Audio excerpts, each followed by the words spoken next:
All right, everybody. This is the Lights Out Sports Podcast, and it is our special on NFL free agency. Yes, we are going to have a lot of fun with this one. I know Cheese has been really looking forward to this as the NFL guy that he is. We're even going to have a discussion in the center that I can't wait to get to. We're going to do how does a team put together their roster?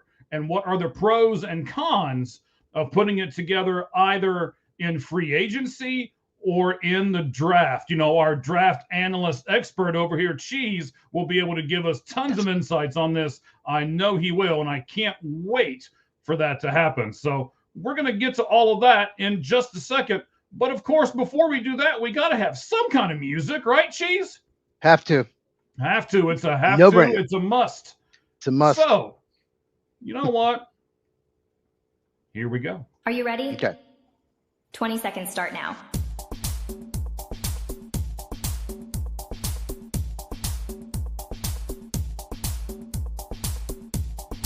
Ten seconds remaining. 5, 4, 3, 2, 1.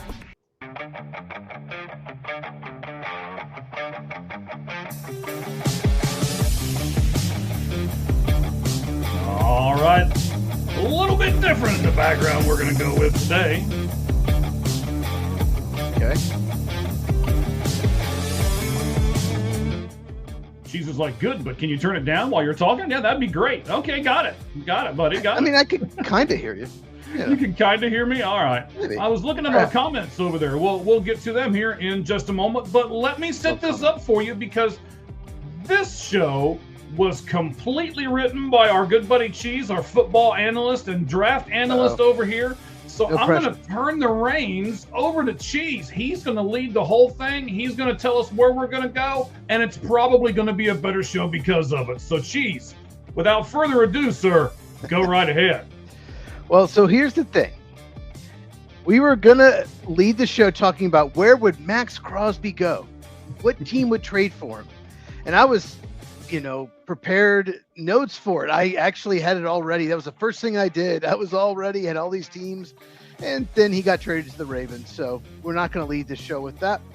But what we're going to do on this show is we're going to go team by team, division by division. We're going to spend 1 or 2 minutes on each team. We're going to go over their needs. And then we're going to pick a free agent that we think is a really good fit for each team. And but before we do that, once again, Max Crosby has been traded to the Baltimore Ravens for 2 first-round picks. I think that's been talked about enough, but obviously, and that takes away edge rusher as a need for the Ravens. We'll get into that later. Mm-hmm. But I do want to quickly mention before we get started, A.J. Brown, the wide receiver of the Philadelphia Eagles, could and may be traded. It's one of those weird things that I think the Eagles want way too much. And so I think it's less likely than people think to be traded. And I even heard a rumor, Mike. Did you hear this? That the Patriots offered a first and third round pick, and Howie Roseman, the GM of the Eagles, denied it. Did you hear that rumor? I did, and let me tell you, I love Howie. I think Howie's one of the better general managers in the world until I heard this rumor. If it's true, he's a nutcase for turning that down. I mean, don't you have to agree, though, Cheese? I mean... I understand that it's the 31st pick. It's late first, late third. Mm-hmm. I get that. But at the same time, he's become a diva. He's a distraction. Get what you can for him. And that's a lot of draft capital. And they don't have a lot of cap room. We'll talk about that in a second. To go after free agents, to fill their holes, to fill their needs. They had a really bad end to the season. They flailed out in the playoffs. So why not get what you can in a pretty good wide receiver draft? So I agree. William says hello, all. Our William. Hello. Right. William. Let me get his comment up there. I did see it. There he is. I did see it as well. No, I agree with you. And yeah, you're right about Howie Roseman. He's a terrific GM. And Did you hear the rumor that they're listening on Jalen Carter, their star defensive tackle? No, I didn't get that one. They're listening. They paid Jordan Davis. If anyone didn't see, they paid their nose tackle 3 years, $78 million, record for nose tackle. And apparently, you can't pay everybody. And the Eagles are right up against the cap, like I said. So there's a rumor they're listening on Jalen Carter, which is interesting, but they're going to want a lot for him. But I wonder if they may want a receiver back for Carter, and then maybe we can talk A.J. Brown. Who knows? I don't know. The rumor is the Packers are calling, but they don't have the draft capital. That's a joke. That's a joke. So, okay. All right. So, here's what we're going to do now. And what we really want on this show is we want you guys to participate. If there is a free agent that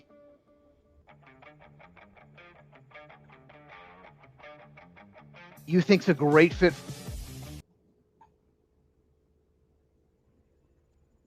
Did I disappear? You did not disappear. You did cut off. You said there's a free agent that's a great fit, and then that's what we got. If there's a free agent that's a great fit or a position we don't talk about, let us know in the comments. We want to hear from you guys. This isn't just about us. We want you guys to be part of this as well. So make sure you comment. If you love the picks we have, like my picks, if you think Mike made a bad decision, let us know that too. Of course. So obviously, but maybe there's a sneaky need for a team. We love those. We love, and any stats you find, Mike loves those. So I do love stats at us. He loves stats. So throw that at us. And without further ado, so right now, like I said, we're gonna go team by team. And I think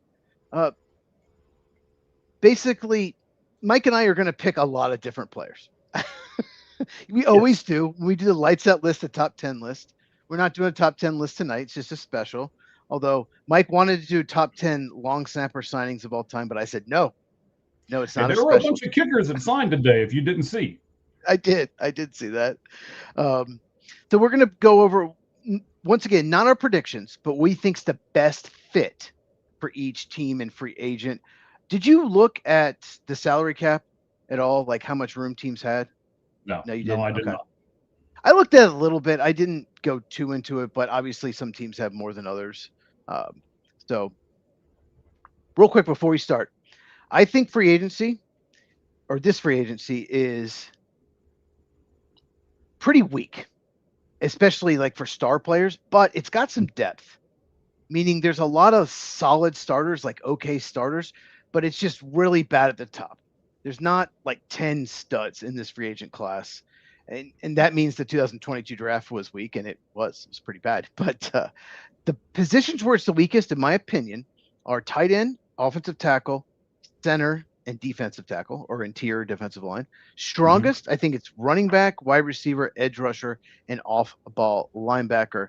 So without further ado, we're going to start with the West, okay? Actually, I did this on purpose. We're going to start with the NFC West because Mike has two teams he likes, the Arizona Cardinals, which are in the NFC West, and we're going to finish with the North, which his other team, the Cincinnati Bengals, is. So we're going to start with Mike. We're going to finish with Mike, but we're going to do the West first. Everybody does the East first on these shows. So we're going to do the West first. Okay. Then we're going to do the South. Then we're going to do the East, and we'll finish, like I said, with the North. So without further ado, first team to talk about is Mike's Arizona Cardinals. Well, he claims to be Arizona Cardinal fan when it's convenient for him, but Well, like it's ever convenient to be an Arizona Cardinals fan. Hey, they almost won a Super Bowl with Kurt Warner. Almost. But all right, so I have their needs as quarterback, obviously, running back, offensive line, or right tackle, either one. I could use a guard as well. Nose tackle, edge rusher, and linebacker. So, do you want to go first? Or you want me to go first? I tell you what, let's do it this way. I will go first on until we get to the part to where we do the pros and cons of building a team via free agency or the draft. And then after that, that's the halfway point of this. So then after that, you can go first. So we divide everything. How about that? Okay, so Mike, that's great. Mike will go first for the first half of the show. So Arizona Cardinals, give me a free agent signing you think's a great fit, Mike. All right, well, everybody wants to do the quarterback here. maybe it's because I am their fan on this show, but I don't want them to go out and get a quarterback. I want them to suck with Jacoby Ellsbury. and we'll just tank again. Did you say hold on? Did you say Jacoby Ellsbury? Yeah. Did you Jacoby say a baseball Brissett. player used to play for the Red Sox? Yeah. You mean Jacoby Brissett? Yeah, okay. All right. So this show's starting off great, isn't it? So real quick, spring training started. Mike loves spring training more than anyone I know. He is so in baseball mode, so forgive him for that, but that was hilarious. I don't know what to tell you at this point. I mean, if you look at the last podcast I did and this one, you will see my face is much darker now because I've been to all kinds of spring training games. Roger was down here with me from the Red Hot Reds podcast. Shout out to them. They're actually doing a podcast right now, so watch us now and then them later. Yeah, it should be great fun. We got a lot of comments. Brentley Jenkins, we got D Demon, we got Kevin Leonard. We got lots of comments going on right now. That is fantastic. We'll get all those up. We really will. I will get to them here in just a moment. Let me go through, and especially the people who send all the emojis. What in the world is up with that? That's Brentley Jenkins. Ooh, I don't know what that means, but all right, youngins, maybe you can tell me what that one is. I don't know. Oh, we got Kevin. He said LFG. Let's go. Yeah, let's go. Let's go. Yeah. All right. So we'll get to there, and then I'll go back to my notes here because I'm on two separate screens here for a second. So I don't always see everything coming across right at that moment. I'll probably put most of that stuff up while you're talking, sir. So, okay. But let me get to my Arizona Cardinals for a minute. For those of you who don't know, and again, you put quarterback, running back. They signed running back today. I'm sure you saw it, Cheese. They agreed to a restructured contract, so running back's not as big of a need with James Conner. Correct. Mm-hmm. So then that leaves us with offensive line, right tackle, nose tackle, edge rusher, and linebacker. So here's what I chose. I did not take the easy route of quarterback. The Arizona Cardinals were actually last in sacks of the 32 teams in the NFL season, and they only had 30 all season long. Mm-hmm. 12 of those belonged to Josh Sweat. Mm-hmm. So Sweat's 28. And he is signed through 2028. So the Cardinals need to sign 27-year-old Jalen Phillips to a 3-year contract so that he is paired with Sweat and they can have an inside and an outside presence. And they might even address more of that in the draft. But I don't want to consider the draft right at the moment in too many of these picks. So I'm going to give Arizona Cardinals Jalen Phillips in a 3-year contract. Wow, Jalen Phillips. So I'll just say, whoa. I mean, he's one of the best free agents available. I like that fit. That would give him a really good bookend edge rushing combo. Mm-hmm. So I didn't shoot for the moon like you. Obviously, well, they have a lot of cap space. They do have a lot of cap space. I mean, obviously Malik Willis, if they want a quarterback, they could target him. He's probably there's probably 3 teams that could target Willis. They're one of them. Jimmy Garoppolo has been rumored if Willis signs elsewhere, just a bridge quarterback somehow, maybe Jacoby Brissett. But I went with Jermaine Eluemunor. I think that's pronounced correctly. They need a right tackle. He's, I'd say league average right tackle. He's a better pass blocker than run blocker, but it was a problem last year. And no matter what quarterback you put back there, especially someone like Jacoby Brissett or maybe Jimmy Garoppolo, someone who's just not very mobile, you need to have good pass blocking offensive line. So yeah, Jermaine Eluemunor, I think that's how you say it. He was the right tackle for the Giants. That's what I have for the Cardinals. Okay. Next up, San Francisco 49ers. They need a wide receiver, a defensive tackle, edge rusher, cornerback, and safety. A lot of defensive needs for the 49ers. Who you got? A lot of defensive needs, and I'm going to take an offensive guy. Yay me! Okay. I'm going to take a receiver for them. I believe, even though it's spelled W-A-N with the little apostrophe in there, I think it's still Wandale, right? Wandale Robinson. Wandale, yes. Yeah, I don't know why people can't spell their name like it's supposed to be, or why they got to name themselves Twitter and all kinds of stupid stuff. But that's another topic for another show. So Wandale Robinson, he is good at those intermediate routes. And I think the reason why I chose him for them at the wide receiver spot is I think that's a good spot for Purdy. I'm playing in to his strength. I don't think his strength is a 40 or 50-yard bomb. I think his strength is on target, route running, you know, those kind of throws to where I don't have to guess. I know right where the guy is going to be, even if it's only 5 to 7 yards. That's fine. We'll do 2 of those and we'll still get a first down and we'll just keep marching right on down the field. Who would you pick for the San Francisco 49ers, Chiefs? There have been rumors they're going to target Caden Ellis, linebacker. There's connections between the staff and him, former Atlanta Falcon. But how about Monteric Brown? I want to talk about. I'll mention him later. And by the way, I will talk about your guy later with another team, Wan'Dale Robinson. But okay, Monteric Brown had a breakout year for the Jaguars. Their cornerback room was much better than expected, and the 49ers really need a corner. And like I mentioned, defense was a big problem last year. So it was only one great year, but he looked amazing. So yeah, Monteric Brown, I think he's only 26 years old, cornerback, 49ers. Next all up, right. Los Angeles Rams. I have their needs as wide receiver, right tackle, cornerback, and backup quarterback. Who you got? Okay, again, another receiver for them, Calvin Austin III. I think he'd be a perfect fit for them. He would be a good third receiver option. He's kind of quick in those bursts and would give the Ram another threat and more of those kind of underneath passes. He's kind of like the Dwayne Robinson type. Wan'Dale Robinson type, to where he's good in those intermediate routes. Right now, the Rams have, a couple of really good receivers out there. I can't remember their names. Anyway, they've already got those guys covered. So what they really need is another third receiver. And I think Calvin Austin III could really help them in their offensive scheme. So that's who I'm going to pick for them, Calvin Austin III. Okay. I shot a little higher as far as receiver goes, but I also picked a receiver. By the way, I don't know what Mike's picking, so I had to put 2 names each time. So I might mention a couple just because I have 2 written down. I'm going to mention them both, but no, I went with Rashid Shaheed. Wide receiver, just won a Super Bowl with the Seahawks. Once again, they have Puka Nacua. They have Devontae Adams. So why do they need a receiver? Well, Puka Nacua, great slot receiver, one of the best receivers in the NFL, great route runner. Devontae Adams, same thing. They don't have a speed guy, and they have been trying to get a playmaker on offense, trade up for one for years, and put Rashid Tutu Atwell, by the way, is not that guy. They tried to make him the guy he isn't. Put Rashid Shaheed in that offense with Adams, with Puka Nacua, plus you're taking away from your rival, the Seahawks. Wow, that offense would probably be the best in the NFL. Okay.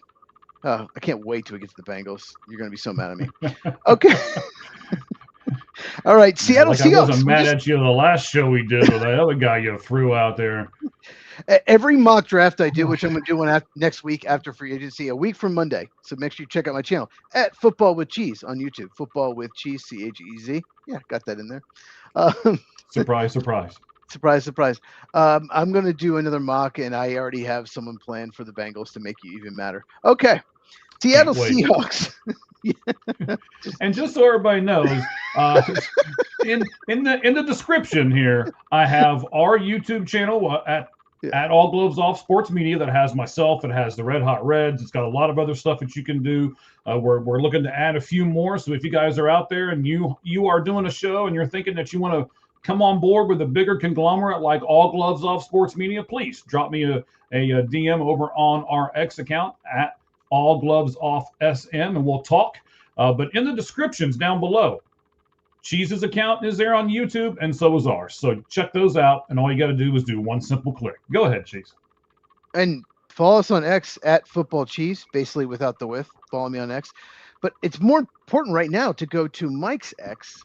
It is All Gloves Off SM, because we have a poll question. It's pinned to his X account, and it is asking, based on, well, it's pretty long, but I'll just say, how many free agents do you expect your team to sign the first 48 hours? It's basically 0, 1, 3, or 4 or more. So make sure you go to All Gloves Off SM on X and vote in that poll. Results pending later. Okay. Well, that'll be your job today. I forget the poll questions all the time, so you're the host today. You make sure you get it in there, all right? Or I'm really going to make fun of you on X. But go ahead. Okay. Seattle Seahawks. They need a running back because Kenneth Walker's a free agent. Wide receiver, guard, linebacker, and corner. Mike, who you got for the Seattle Seahawks? All right, I'm going to give them the ex-Bronco linebacker, Justin, help me here, Strand, Strnad, right? That's all you. All right. So he had a kind of a specific role with the Broncos last year. He was basically a rotational blitzing linebacker. And I know that you love all these, linemen, offensive, defensive linemen. So you give us a better grade on him if you would like. But I think he did well, and I think he did well enough that he deserves a bigger, stronger role in a defense.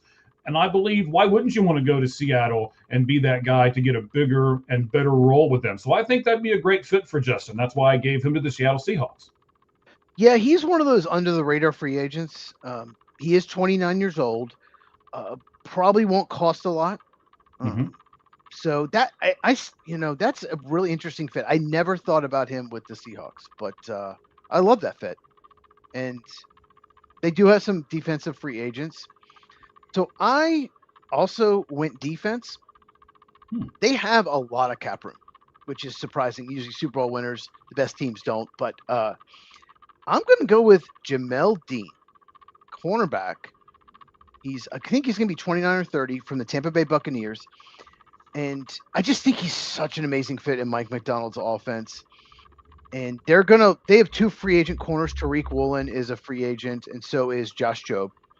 So why not go pair him with Devin Witherspoon? And he's an unbelievable blitzer. One of the best blitzing corners in the league. And if you watch the Super Bowl, that's what Seattle did. That's what they did to the Patriots. So just Jamel Dean, they have the room to pay him. He will cost a lot, but can you imagine Jamel Dean and Devin Witherspoon? That would be two of the best 15 corners in the NFL. That tandem would be incredible. Okay, let's go over to the AFC West and the Las Vegas Raiders. I have their needs. Well, there's a lot. Okay, so wide receiver. How about you do what are not their needs? That'd be a shorter list. Oh, wait till we get to Cleveland. Their needs are wide receiver, tackle, guard, defensive tackle, edge rusher, linebacker, corner, and safety. Okay, Mike, who you got for the Las Vegas Raiders? Well, I'm going to be interested to hear your take on this because I am about to say he's the best defensive tackle in free agency. And I want to know if you believe that to be true as well. I'm going to give him to the Raiders because I want Ashton Jeanty to be able to run behind somebody and actually open up this offense for the quarterback that we all know they're going to get in the draft. So I think that'll make it easier on him as well. Of course, if his running back has some lanes to go down, I'm going to give them DJ Reader in free agency. So do you think he's the best defensive tackle? Well, yeah, I mean, defensive tackles obviously are on defense. So, obviously Jeanty doesn't run behind it. But as far as, that's true. Yeah, well, thing is, they need defensive tackle so bad. DJ Reader, here's the thing. I have him on a different team, but when he's healthy, he's very good. He's just rarely healthy. He used to be on the Bengals. But, the Raiders have been searching for defensive tackle help for 20 years. It's just been really bad. So that makes a ton of sense. So for the Raiders, okay, I'll say this. The rumors are going after Tyler Linderbaum, the free agent center. He is going to get paid by somebody, whether it's the Ravens or whoever. I'll talk about him more throughout this show. But the Raiders, they need just about everything. How about... let's just say this. You have the first pick and you're taking Fernando Mendoza. You have to protect him. Isaac Seumalo is a guard for the Steelers. He's one of the best guards available, maybe the best guard in free agency. Like I said, the Raiders need so much help. They need better run blocking. He's very good at that. For Ashton Jeanty, like you mentioned, he had terrible blocking. So why not go get a guard to help you out? And they have a ton of cap room. I think they have as much as anybody. All right. Next up, the Kansas City Chiefs, who had a very disappointing season. I have their needs as running back, wide receiver, tight end, right tackle, a lot of offensive needs, tight end if Kelsey retires. Defensive tackle, edge rusher, and cornerback. Mike, who you got? Well, let me just put a pin in this. Is Kelsey going to retire thing right now? Yes. Ooh. And it's going to be, they're going to go out and get another tight end in free agency that's going to signal that he should retire. Isaiah Likely. And he has more potential than he was given in Baltimore. He's actually, if you watch the tapes and things, he's improved on his blocking. He's obviously good at catching the ball. And who wouldn't want to be the tight end for the Kansas City Chiefs with some guy named Patrick throwing you the ball? Wow. No, interesting. I have him with another team. I never even. Okay, yeah, that could absolutely work. If once again, he's had trouble, like DJ Reader was talking about, staying healthy. But when he's healthy, he's probably the most underrated tight end in the NFL. When he is healthy, he's been behind Mark Andrews. Okay, so I wrote down two. So I'm going to mention both because you didn't say either one. Okay, then we're probably going to have that a lot, so that's fine. Taylor Decker was released by the Lions, and they couldn't come to an agreement on a restructure. He's been a long-time left tackle. He's a very good left tackle. Injury issues for sure. But the Chiefs, they released Juwan Taylor at right tackle. Why not move Josh Simmons to right tackle, sign Taylor Decker to be your left tackle? You got to protect Patrick Mahomes. I think it'd be a great fit. And then they need a running back. Rashad White had a really good year for Tampa Bay. He's good at picking up blitz, good at catching the ball in the backfield. So Rashad White running back, I think would be a great fit as well. All right. Los Angeles Chargers. I have their needs as guard, another guard, defensive tackle, edge rusher, and linebacker. Chargers, who you got? All right. So this one's kind of interesting, and I had some different ways that I could go here. I know they've got some really glaring needs, as you point out, with G, G on the needs list here, but I did not go that way. I know the guy that I'm going to say improves the side of the ball that's already much better than the opposite side of the ball, but if you're going to make something good, why not make it great? Linebacker Devin Lloyd from Jacksonville. He has gradually improved, and he's one of the few three-down linebackers that can actually rush the passer. You put Devin Lloyd on that line for the Chargers, and I think we'll take a line from one of our people over here. Let me make a couple clicks here, and we'll talk to Kevin and say LFG when we get that guy on that side of the ball for the Chargers. What do you think, Cheese? Make sure you put up D Demon P5P. He said hi like 3 times, so make sure you put him up there. Am I missing somebody? Maybe I showed him, but I don't know. There we go. There we go. He said hi like so many times. Okay. No, Devin Lloyd. He's the best off-ball linebacker in this free agent class. That makes sense. They have a ton of cap room. So I love that fit.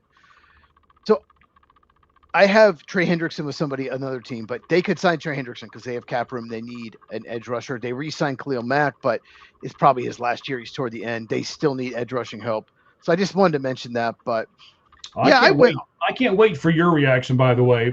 I've got Trey Hendrickson with the team. I can't wait to get your reaction off of it. We'll see. We'll see what happens. I have him with an NFC team. We'll see. Okay. But David Edwards, left guard for the Buffalo Bills. He was a backup for the Rams, and then the Bills signed him for not much money to be a starter, and he just took off the last couple of years, and he had an amazing season. He's one of the best left guards in the NFL this past year, and the Chargers' offensive line was the worst I've ever seen in NFL history. Both tackles were hurt. They're both going to be back. They already signed Tyler Biadasz to center. They need help at both guard spots, so I think David Edwards would be a perfect fit in their team. Denver Broncos, I have running back, wide receiver, tight end, defensive tackle, and linebacker. Defensive tackle, linebacker. All right, who you got for the Broncos? Well, again, this is, and I've found this on a lot of teams. We were going through and doing all of this, and I am not the great prognosticator that you are as far as looking at all these different spots.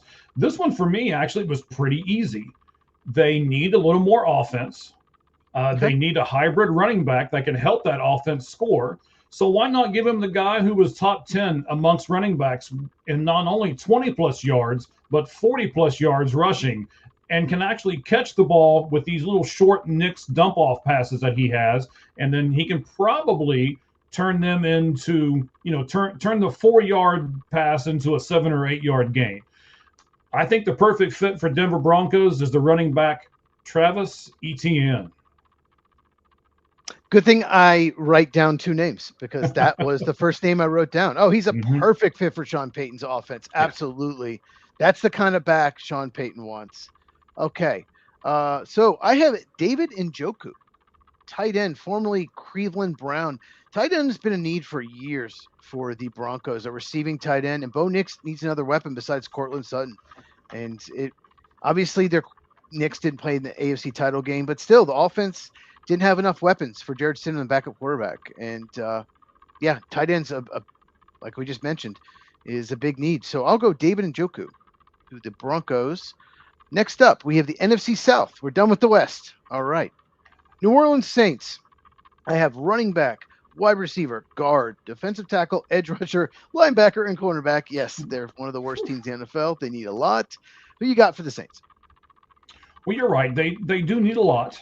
But I think they need to find out who their quarterback is. Are they going to stick with one of these 2 guys, or are they not? And I think the biggest way that they can do that is if they take some pressure off of him and see if he can read the defense. See if one of these 2 guys they've got, because I'm not sure if they're really sold on who they finished the season with, but we'll see. So to take the pressure off of him, off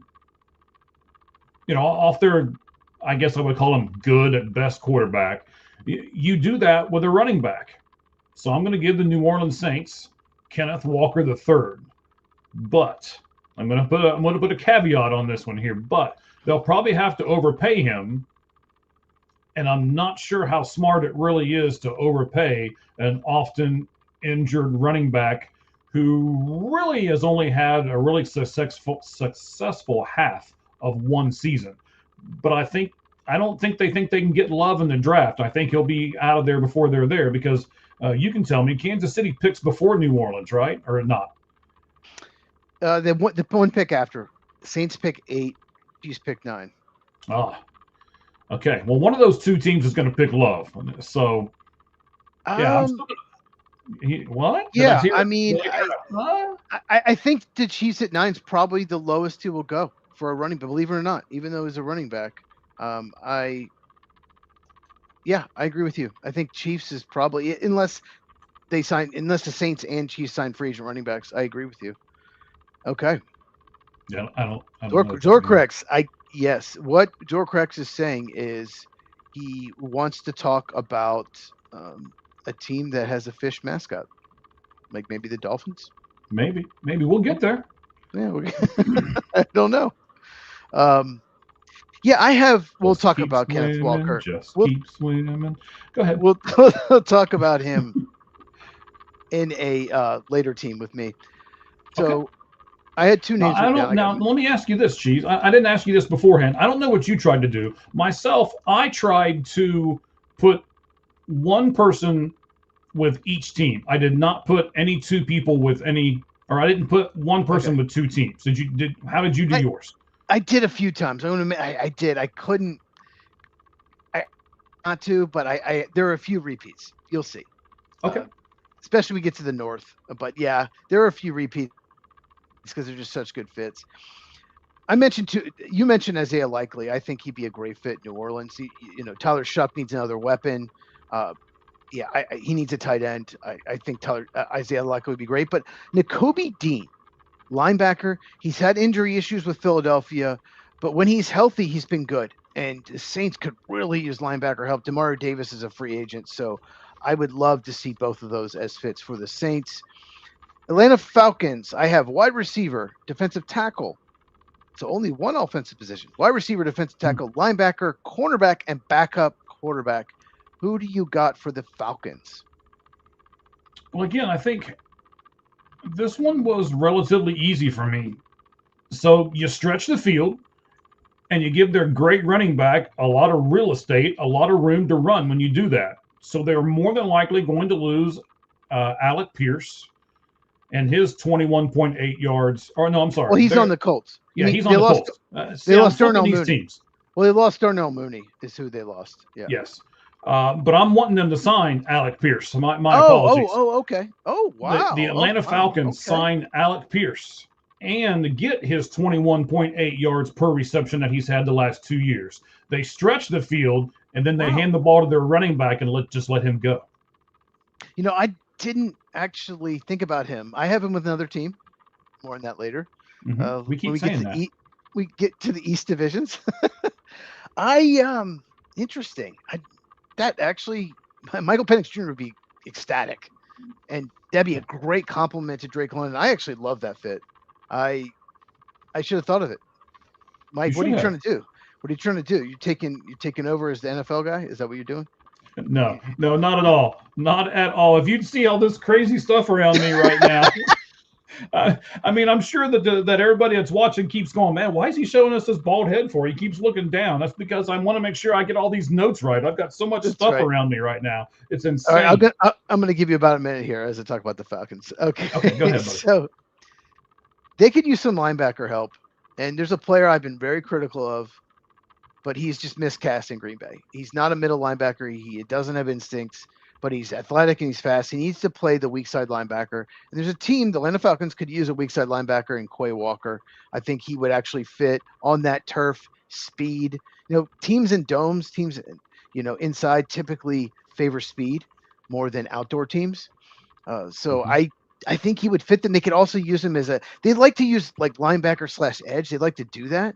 Jalen Walker and James Pierce Jr., who probably never play again, but Jalen Walker is another one of those players, you know, all linebacker / edge. So Atlanta likes to do that. So Quay Walker just totally fits everything they want to do. And the other name I had was Tariq Woolen, the tall corner for the Seahawks. They could really use a number 2 corner. So yeah, that's the other guy I mentioned. Okay, let's go to the Tampa Bay Buccaneers. Their needs are tight end, guard, edge rusher, defensive tackle, and cornerback. So, Mike, who do you have for the Tampa Bay Buccaneers? All right, sir. So the Tampa Bay Buccaneers came up short this year, as we all know. And for me, the guy who would hang on, I got to look over here at these notes. I know he's over here. There he is. So the guy who would make sense to me, who would complete that offense, it's kind of like when I talked about the Chargers, and I know they may not have needs as much on the defensive side, but I gave them a defensive player anyway.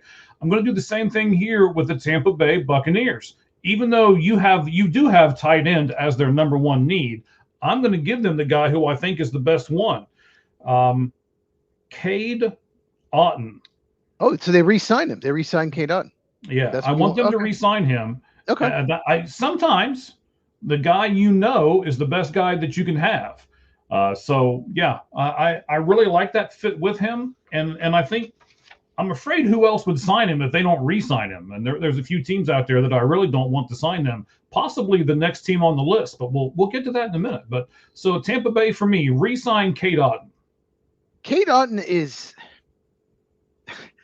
I don't know how good he is. He's had some incredible games, but is it because the receivers are good he gets all the dump offs from Baker Mayfield, or is he really good? You know, he's a tough. I've seen people think he's like a top 50 free agent, and I've seen lists where he's not in the top like 200. So yeah, I mean, he knows the offense, so that would be a good re-signing. I don't know how good he is. So it makes sense. Besides, I mean, the obvious is re-signing Mike Evans. I think that would be the obvious. Wow, I thought they already did that. No, they have not. Mike Evans is a free agent, and I will mention him with another team when we get to the East. Not. Yeah, Mike Evans may have is not to replace somebody with somebody else now. Well, I'll just say this about Mike Evans, and we'll talk about this with a couple other people on this list. He has one last chance to hit free agency, and maybe he thinks another team gives him a better chance in the Super Bowl, even though Tampa's a pretty good team. Maybe. So Who knows? But I will talk about that when we get to that team. I think Trey Hendrickson, Tampa Bay, is such a perfect match. They need pass rush. They have not had a good edge rusher. I don't remember how long. Simeon Rice. I mean, when was the last time they had a good edge rusher? It's been a long time. It's been a long time. I just, they have enough cap room. I think this is a match made in heaven, and maybe the Chargers go after him. I don't know, like I mentioned earlier, but I just think Trey Hendrickson, Buccaneers, and the defense, let's be honest, the defense has let the Buccaneers down the last couple of years. Offense has been very good. So I just think that would be an incredible fit. Okay. Carolina Panthers, their needs are tight end, defensive tackle, edge rusher, linebacker, and safety. Mike, who you got? Well, I almost put K-Dot here in Carolina, to be honest with you. But I ended up not. I ended up just going back with Tampa Bay on him. So here's what I did, and let me set this up first. I think Carolina is still in one of those predicaments where they have to overpay just because of the team they are, where they're at. They're just not in that upper echelon of NFL teams. So I think especially in free agency, and we'll get your opinion on this here a little later when we talk about how do you build a team. But I think in free agency, when you're not one of those upper echelon teams and you start signing players, you almost have to overpay them because they don't want to come play for you because you're not upper echelon. So they're going to have to overpay. And if you're going to do that, you may as well go out and get the really good guy, right? Go out and get the edge rusher. Go out and get the 27-year-old edge rusher whose name I am going to butcher. I'll tell you that right now. Okay. I can help out with that. Go ahead. Odafe Owe. Thanks.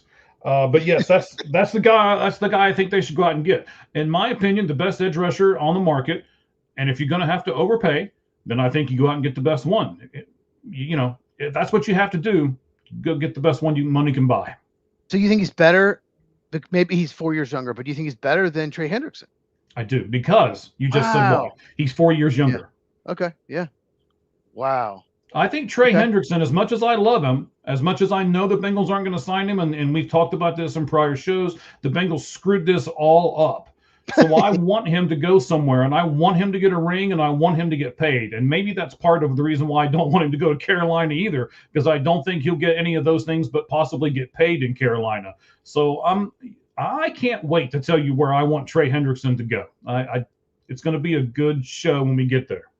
I think he's going to. Not that it's not a good show already, but I just think Tampa is such a good fit with him. I have a feeling. Okay. So more on Odafe Owe much later in the show, like toward the end. Yeah. So I have two names down. I'm just going to mention them real quick. Tremaine Edmonds was released by the Bears, off-ball linebacker. That's a big need for the Panthers. I think he'd be a good fit. But Nick Cross, they need his safeties. Their safeties are terrible. Nick Cross, coming off a really good year, safety for the Colts, I think would also be a really good fit. I thought about edge rusher, but they did draft a couple last year. So I'm thinking, okay, let's focus on the back seven. So yeah, Tremaine Edmonds, and Nick Cross to me would be great fits in Carolina. Okay, so we did the NFC South. Let's do the AFC South. Tennessee Titans. Okay, you ready for a long list here, Mike, of needs? Yes. You ready? Okay. Running back, wide receiver, tight end, tackle, center, defensive tackle, edge rusher, linebacker, cornerback, and safety. Oh, I'm sorry, you're done. Okay, wake up. All right, got it. No, all right, who you got for the Titans? All right, buddy. So I'm going to give them a 26-year-old guy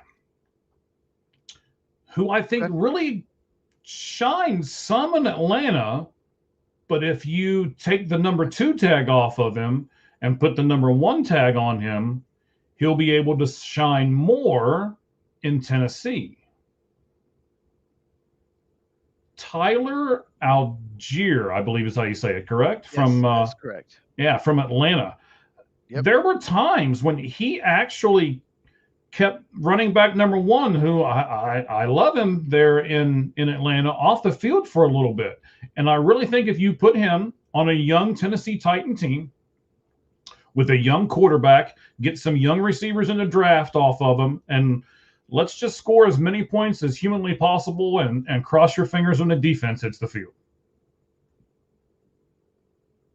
I have him on another team, but you know what? Actually, he totally fits their offensive system. He's such a good zone runner, and that's what they're going to do. So he'd be a great fit. I just didn't. Yeah, I didn't see them. I don't know. I just didn't think about them like actually going out and spending on running backs because they have so many needs. But okay, I like that. You mentioned Wandale Robinson. I think this is a good fit for the Titans. He's coming off his best year. He's gotten better each year. And Cam Moore needs a lot of help. They need wide receivers. Wandale just he gets open quickly. He can get open quickly, and that's what Cam Moore needs. The offensive line has been a problem.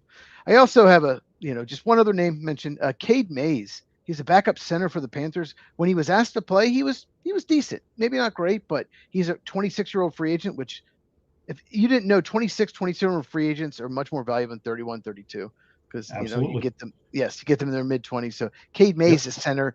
The Titans cut Lloyd Cushenberry, who I'll mention soon, another team. They're center, so they need another center. But those are the two I have for the Titans. Indianapolis Colts, I have their needs as wide receiver if they lose Alec Pierce, right tackle, defensive tackle, edge rusher, and safety. Who you got for the Colts? Well, I'm going to assume that what you just said is correct. They're going to lose out on Pierce. And if you're going to lose one speedy receiver, you may as well go out and get another one. So I'm going to give them Seattle Seahawks receiver Rashid Shaheed. Yeah, that would be a good fit. If you do lose Alec Pierce, he's not as good as Pierce, but that would make a ton of sense. Yeah, I like that fit. All right, who do I have? Did I just lose? I just lost it. Oh, no, here we go. Yeah, I think they want to re-sign Alec Pierce. I think they want to re-sign Braden Smith, the right tackle. Roger McCreary, cornerback, I think would be a great fit. He's a longtime Titan. He was traded to the Rams at deadline. He's a slot corner. They could really use a slot corner. And they also had Jalen Thompson, safety, Arizona Cardinal safety, who's a free agent. They really need a safety. And you know what Jalen Thompson is? He's just reliable. He's not a playmaker. He's just a very reliable. He'll do his job, and they could use a player like that. So those are two I had written down. Houston Texans, their needs are the entire offensive line. I have offensive tackle, guard, center, wide receiver, and only one defense because their defense is incredible, defensive tackle. So who you got for the Texans? Is it an offensive player? It is an offensive player, but it is not any of those people that you have as their need. This is, I think, the only one that I went away with what you put down in your notes because, ladies and gentlemen, I had Cheez's notes earlier in the week, so I was able to go back and look at them. He says offensive tackle, guard, center, wide receiver, defensive tackle. I looked at C.J. Stroud last year and said he was the reason more than anything else that they missed the playoffs. I want to bring in a person who I think will challenge him and will push him to be a better version of C.J. Stroud. Maybe he got a little knocked off course, and I don't know exactly what happened there. I love C.J. I hope he rebounds, and I'm going to give him a veteran quarterback that I think Houston can bring in on a not really a minimal deal because this veteran quarterback has made a ton of money in his and he's got the best agent in the world. I don't know who it is, but if I was a football guy, I'd be like, give me Kirk Cousins' agent. I want the Houston Texans to bring in Kirk Cousins and push C.J. Stroud to be a better quarterback. Wow. Okay. Interesting. I mean, it's possible. I don't think they're going to do that, but I get what your reasoning makes a ton of sense. But Stroud has gotten worse each year. He had one of the most incredible rookie seasons ever, and he's getting worse. And the offensive line's getting worse.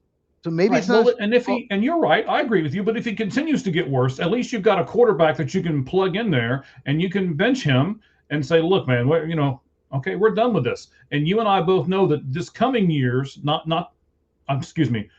2-year draft from now, not this coming one, the next one is quarterback rich. So if you get to the point and you're like, you know what, we are done with C.J. Stroud, then you can get another quarterback in that draft. Yeah, makes sense. This is what Mike does. He makes me think. There you go. You've done this guy twice. That's kind of off the wall over here. I'm not the traditional football guy that you are, so I'm kind of the off the wall crazy guy over here. All right. All right. So once again, I wrote 2 names down. There's a really good guard that is just never healthy, but the Texans are desperate. Elijah Vera Tucker from the Jets. He's a first-round pick. When he's played like a Pro Bowler every snap, but he's never healthy. But why not take a chance with the Texans? And then DJ Reader, we talked about. They could use a big, 330-pound defensive tackle. I think that'd be a great fit for the Texans. Jacksonville Jaguars. I have their needs. I added one because I forgot it, but running back, center, defensive tackle, linebacker, corner, and safety. Who you got for the Jacksonville Jaguars? Well, again, there's some of these that were really, really difficult. There's some of these teams that have so many needs that you have to have like a dictionary to go through and figure out who all they are and who all is out there that could fill those needs for them. I don't think that's the case with Jacksonville. Jacksonville needs to go out and put all their eggs in one free agent basket, and his name is Tyler Lindenbaum. They need a center. He's dynamic in the running game. I get it. He's not great at pass protection, but this is what they need. Pay the man what he wants to be paid, which is probably going to be a lot, and bring him into Jacksonville and make a splash. Tyler Lindenbaum, I don't think they're one of the teams that's in on him. That would be, God, Trevor Lawrence would be so happy. I think it's pretty much between the Ravens and the Raiders, more in that when we talk about the AFC West. But boy, that would be such a big get for the Jaguars. Oh my gosh. So I actually have 3 names written down for the Jaguars because I think they're such great fits. So I'm going to mention 3. Okay. So they're going to lose Travis Etienne. Kenneth Gainwell coming off a great year for the Pittsburgh Steelers. He fit their scheme. Needed a defensive tackle, Daquan Jones, former Buffalo Bill. I think he'd be a great fit there. And then James Pierre, corner. He was never like a really great player until this year for the Steelers and had a tremendous year. And, they could use another corner. They have 2 corners that are free agents, 2 of their top 3 corners. So, I think they'd all be great fits. So I cheated. I wrote down 3 names. Okay. Right. Let's go to the NFC East. We're going to do the New York Giants. Well, I tell you what, before we do that, this is the spot where we were going to do the pros and cons of building a team with free agency, right? Okay. So here's what I'm going to do, Cheese. I'm going to give you an example on this. And then I kind of want you to, we're going to use the Arizona Cardinals, all right? One of the 2 teams that I really root for. I was raised in Cincinnati, so I've still got them. But I live here in Arizona now, and I almost feel what I want to say, like I have to root for them because I'm in their city, right? So everyone, well, I'm not moving because you have to root Cardinals, for the Bengals too. I could lie about where I used to be brought up, right? No, I don't want to do that. Anyway, I still love Burrow and Chase and a lot of those guys over there. And, I even love Trey Hendrickson. I know I've mentioned him several times. Man, I can't wait to do this one in a minute. Okay. So everyone wants their team to get a top 10 pick in the draft. But if we use the Arizona Cardinals as an example, their 3rd pick is actually going to cost them roughly $9 million. And their entire draft class. Yes. I'm sorry, sir? Yeah, I was agreeing with you. Okay. Well, I guess I'm not used to you agreeing with me, so I had to stop and pause and make sure. It's rare. So it's going to cost them roughly $9 million for that pick. And then their entire draft class is probably going to cost them around 20 to 30 million or so. About 20 million. Okay. Yeah. So all of this for players that are unproven in the NFL. I mean, maybe some of them have been great college players, but you and I both know we've had tons of busts.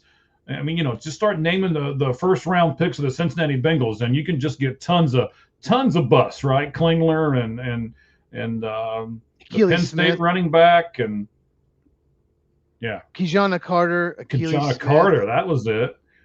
Keely Smith. Yeah. So, okay, you can stop now.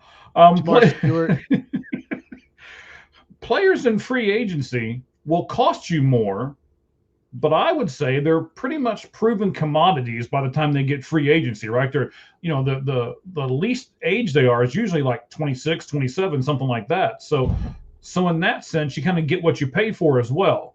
So tell me, Cheese, what's the advantage and disadvantage of either saying, all right, I'm going to build our team through the draft and supplement it with free agents, or I'm going to supplement it with the draft and build it through free agency. Most teams that win Super Bowls, the best franchises focus primarily building through the draft.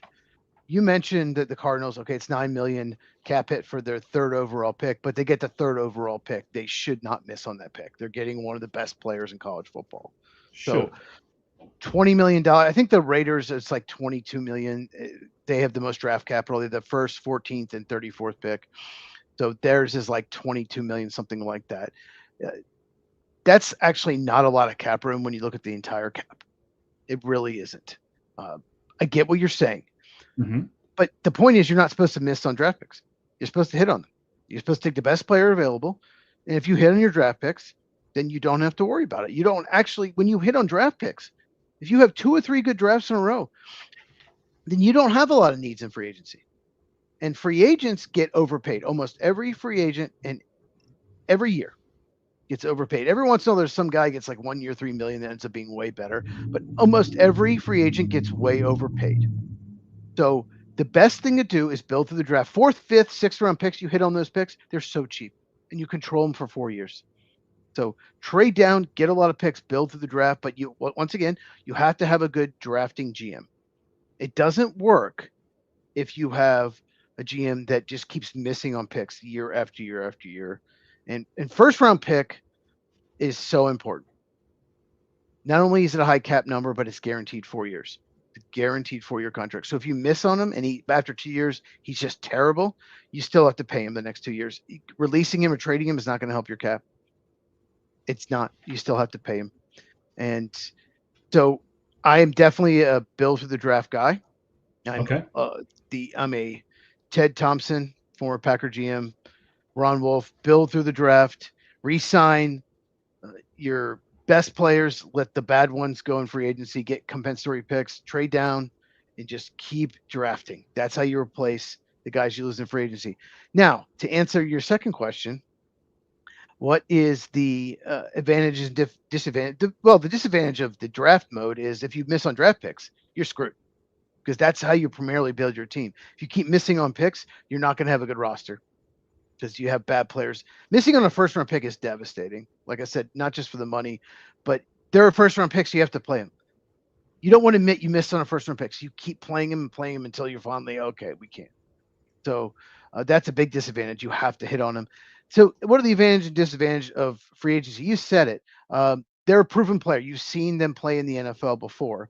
Mm-hmm. That's a huge advantage. So free agency is about need. It's about filling a specific need at a specific position, and you have a value. Every team has a value on every position or every player. We'll go this high, but we won't. We'll pay this much. And the highest team most of the time gets it. Sometimes players will take less for a certain team, but it's all about need. The problem with free agency is players, a lot of them are older. They'll never perform better than they did before. Like I said, you're overpaying them. If you sign a free agent and they perform, they're just okay, they're just league average, that's going to piss off fans because they're never going to live up. Most free agents don't. Like, I think the analytics say like 63% of free agents don't even come close to playing as well as the money they get. You're going to piss off the fan base because you gave this player $17 million a year and he's not even that good. He's okay. When you could get a 3rd or 4th round pick, I call them replacement level players, mid-round picks, that's just as good. That's a disadvantage of free agency. And if you miss on a bunch of free agents, then your cap situation is going to be bad and your team's going to underachieve because they're not going to live up to what the contract is. So I prefer the draft and develop mode. I mean, you got to use both. The best teams use both. Even the Seattle Seahawks, they're more of a draft and develop team, but same with the Eagles, but they still went out and got key free agents in certain positions to fill needs. So use free agency to fill a few needs, but don't use it primarily to build your roster. Okay. I just wanted to have that conversation with you because, like I said, and then there's the second part of it, right? Look at Kyler Murray. So, if you stick with the Cardinals, what about that? Let's discuss that. And yeah. So they signed him the only the only number one pick ever by the Arizona Cardinals. He basically didn't do a whole lot for them. They paid him a ton of money, and now he's leaving. I mean, go ahead. Go ahead. No, go ahead. No, go ahead. Well, I guess he had a couple good years in there. He started off pretty good. But okay. No, he started off pretty good. There was potential. Like his first 3 years, he gave you hope. You're like, okay, he's going to be, if he keeps getting better after, because most quarterbacks, it's like you get to year 4, 5, 6, that's when you start hitting your stride. And he never did that. He got hurt, and then he just got worse. He just wasn't as good of a player. So that's what happened with Murray. They paid him because, I mean, what are you going to do? I mean, it's so hard to find a franchise quarterback. You just hope that he works out. A lot of people will pay quarterbacks. The Dolphins paid Tua, hoping that he would keep getting better. He got worse. Same thing. It's so hard to find quarterbacks. And Kyler Murray, I'm about to mention him coming up when we talk about a team. Excellent. But I've got him down for 1, 2.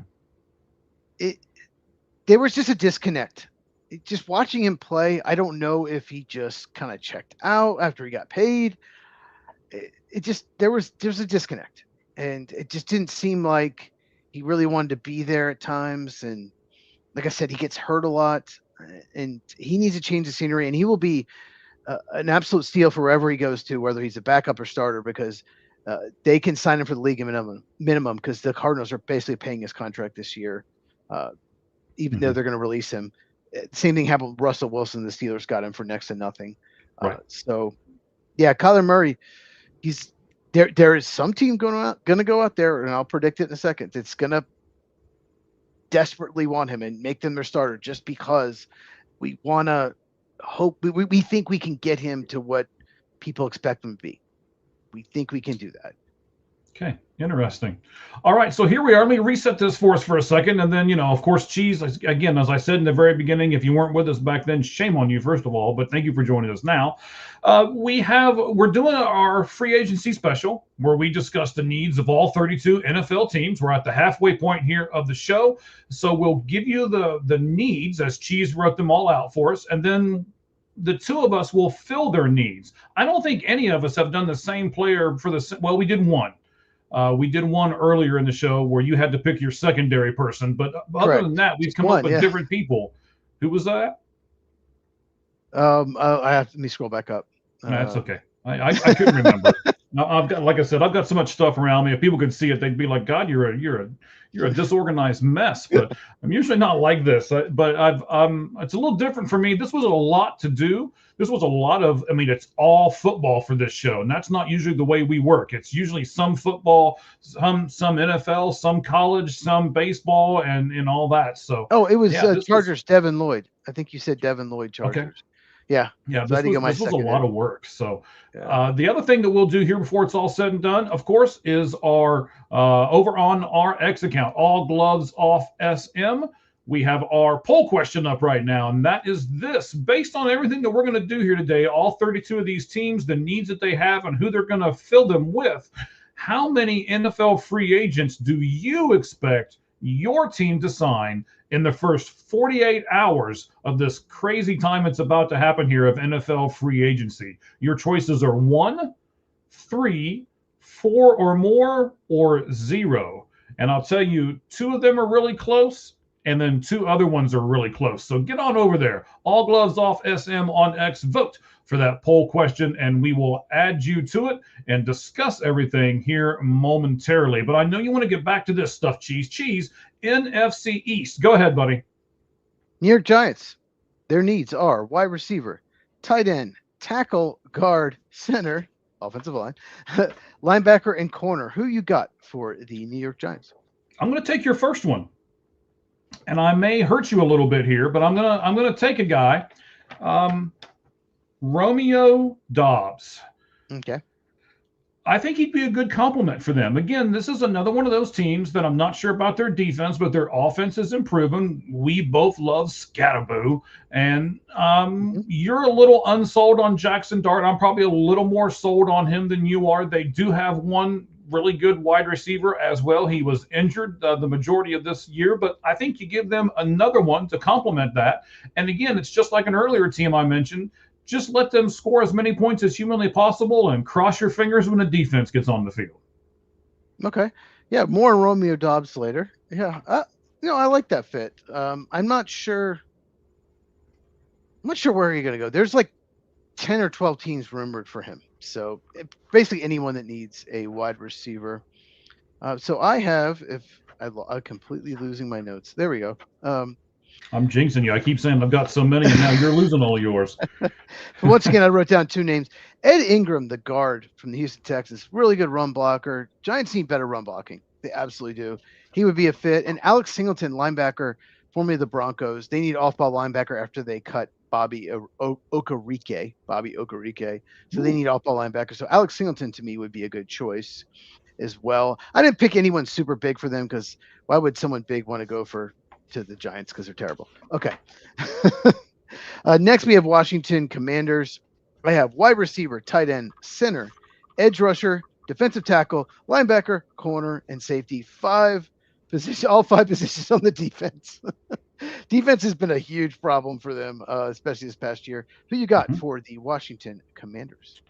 So this is a guy that I don't think they're going to have to spend a whole lot of money on. He's probably not going to be their first choice, but he's the one that I want to highlight because I think he's a really good buy low candidate that can really help them. And that's Travion Diggs. I'd buy low. I know he had a brutal stretch and he wasn't real great with the Dallas Cowboys, but I would take a chance on him. And if I'm the Washington Commanders, I like this move. Travion Diggs, cornerback, going to the Commanders in free agency. Okay. You got to help Jaden Daniels. And there's a Super Bowl MVP available, which is rare. It's like having 4 times ever. And they could use a running back. Kenneth Walker, I think, would be a great fit for their scheme for Washington. Great zone runner. Like I said, Jaden Daniels, he needs more help. I think they can dress wide receiver in the draft. I also had David Onyemata, defensive tackle from the Falcons. Very good run defender. He's 33 years old, but they really need a really good run defender on defensive line. So I put him as well. Okay, Dallas Cowboys. I have running back, left tackle, edge rusher, cornerback, and linebacker. Who you got? Hang on here. I lost my Dallas guy. I'm supposed to go first anyway. Do you want me to go ahead and go? Yeah. Go ahead. So I got Bowie Mafe, edge rusher from Seattle. He was a 2nd-round pick.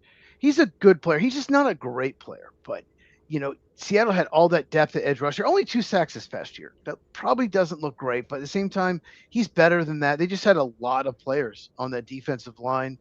And, no, he's not Micah Parsons. Not even close. But still, he would upgrade their edge rusher. And, I think it'd be a great fit.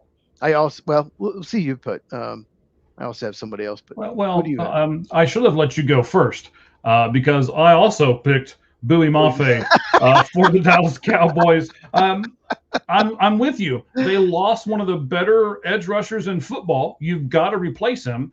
I understand. They're not even comparable to each other. But hang on. Let's get to one of our guys here. Okay. Seriously trying to get Max Crosby. I'll let you speak on this because I know in your video that you did, you said it would be insane for them to give up Micah Parsons just to go out and get Crosby, to trade those 2 picks, kind of back and forth. Do you still have that opinion, or has it changed a little bit now that Crosby has been picked up by Baltimore? I think the Cowboys' rumors for Max Crosby were insiders, just knowing they need an edge rusher, just trying to put another team out there for leverage. I do not believe they were serious. You cannot give up 2 first-round picks for Parsons and then you can't get 2 first-round picks and then give them right back for Max Crosby. You can't, because Micah Parsons is younger and he's a better player. So I never believed the Cowboys were in on. They may have been, but it would have been nowhere near what Baltimore gave up. My guess is maybe a first and then maybe like a 4th or 5th, something like that. There's no way they would have given up near what the Ravens did. So I never thought they were a serious candidate. To me, it was sounds like it was Baltimore and everybody else. All the other teams interested picked like way later in the draft, like 25th, 27th, or something like that, and Baltimore picks 14th. So it just sounded like they were by far the front runner. I never thought they were a serious candidate. And the Bears don't have the cap room. The Eagles don't. Those rumors were insane. They just don't have the cap room to take on that contract. I have to say, though, I mean, everybody and their mom pretty much knew they were probably going to trade him, and they got a pretty good haul for Max Crosby, to be honest. So I gotta give them a little bit of credit there, that they did get what they got for him. At least I thought it was a pretty good haul. It was more than I expected, especially a guy who's had injury issues the last couple of years. And I feel like the Baltimore was like, we're not going to pick 14 typically, so let's take advantage of it and use the picks to get a player. All right, Louis, I see your question. We'll get to it when we get to that team because we haven't got to that team yet. We will answer that question once we do get to that team. Cheese, what's our next team going up, buddy? The next team we have, I keep losing my notes. Oh, Philadelphia. No, do we do the? Yes, yeah, that's right, Philly. Oh, well, I just want to say we both said Bowie Mafe. Quincy Williams, the linebacker from the Jets. Dallas needs an off-ball linebacker, and Quinnen Williams was traded there. Brothers could be reunited. So just saying. That was my other guy. Okay.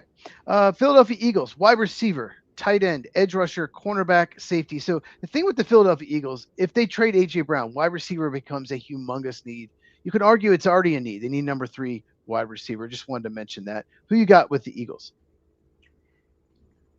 Okay, so you want me to start going first again? I tell you what, let me go first again because you have 2 and I only have 1. So just in case, I think that makes more sense. Let's let you go first. Yeah, let's let you go first. Okay. All right, that's fine. So I have a question for you on my pick here first. Okay. Let me tell you who it is. Kwity Paye is who it is. Edge rusher. Kwity Paye. Not really an edge rusher per se, but an edge anchor. Maybe I think you like using the word anchor, right? He's a big edge. He's one of those like close to 300-pound edge. Because he's super athletic for his size, yeah. So why did the Colts give him his 5th-year option, and now it looks like they're going to let him go? What's the deal with that? And can you explain that to our fans a little bit? The 5th-year option, and now you're going to let him go? Didn't they kind of screw this up? Kind of like not as much as the Bengals did Hendrickson, but it's kind of in that same ballpark, right? Yeah. The thing with the 5th-year option is a lot of GMs, especially Ballard, who's been there forever. If they drafted the guy, they don't want to be wrong. They don't want to admit they screwed up the 1st-round pick. He's not a bad player. He's just not a very good player. He's above average. He's a decent player. And if you don't pick up the option, you're admitting you're wrong. Why do you think Brian Gutekunst picked it up on Darnell Savage, one of the worst safeties in NFL history? Why do you think he picked it up with Devontae White, who's a good player, not a great player? Like GMs, if they drafted the player and they're at least above average, they're going to pick up the option. And that's what Kwity Paye is. And they don't want to be wrong. I'm like, no, I picked it up because he's a good player. It's an ego thing. And that's what I think happened with Kwity Paye. Okay. So I'm going to give Kwity Paye to the Eagles. I also want to say this. You said it in the beginning, and I think you're 100% right. I think that's why this was so hard for me as a guy who's not necessarily a great NFL guy like you are. It was hard for me because a lot of these people in the draft, you've got 5 or 6 that are upper echelon at their position, and then a whole bunch of people. I mean, there's probably 40 people in this draft that are just a tick above or a tick below or average, one of those 3 things. There's nobody that just blows you away. At this point, I mean, I know they need a wide receiver. I know they might use a tight end, but I gave him this guy at the edge because no real wide receiver I had left really blew me away. And the same thing with tight end. So I went with the edge guy for him. Ideally, if you're a franchise, you want to have 2 or 3 needs total because you've drafted so well and you use free agency, you fill those needs. And in the draft, you can just take the best player available, regardless of positions. You can look 1 or 2 years in free agency ahead and we'll fill those positions. We're going to lose this guy in free agency. We'll just fill it now. And that's, what do they always say? Draft the player the year before you need them, And Kwity Paye, the same thing. Yeah, he is a solid starter, and that's what a lot of these free agents are. Okay, so the thing with the Eagles is they have a bad cap situation. They can't really go out and spend much. So I have a couple real cheap free agents. Evan Neal was a 1st-round bust to the Giants.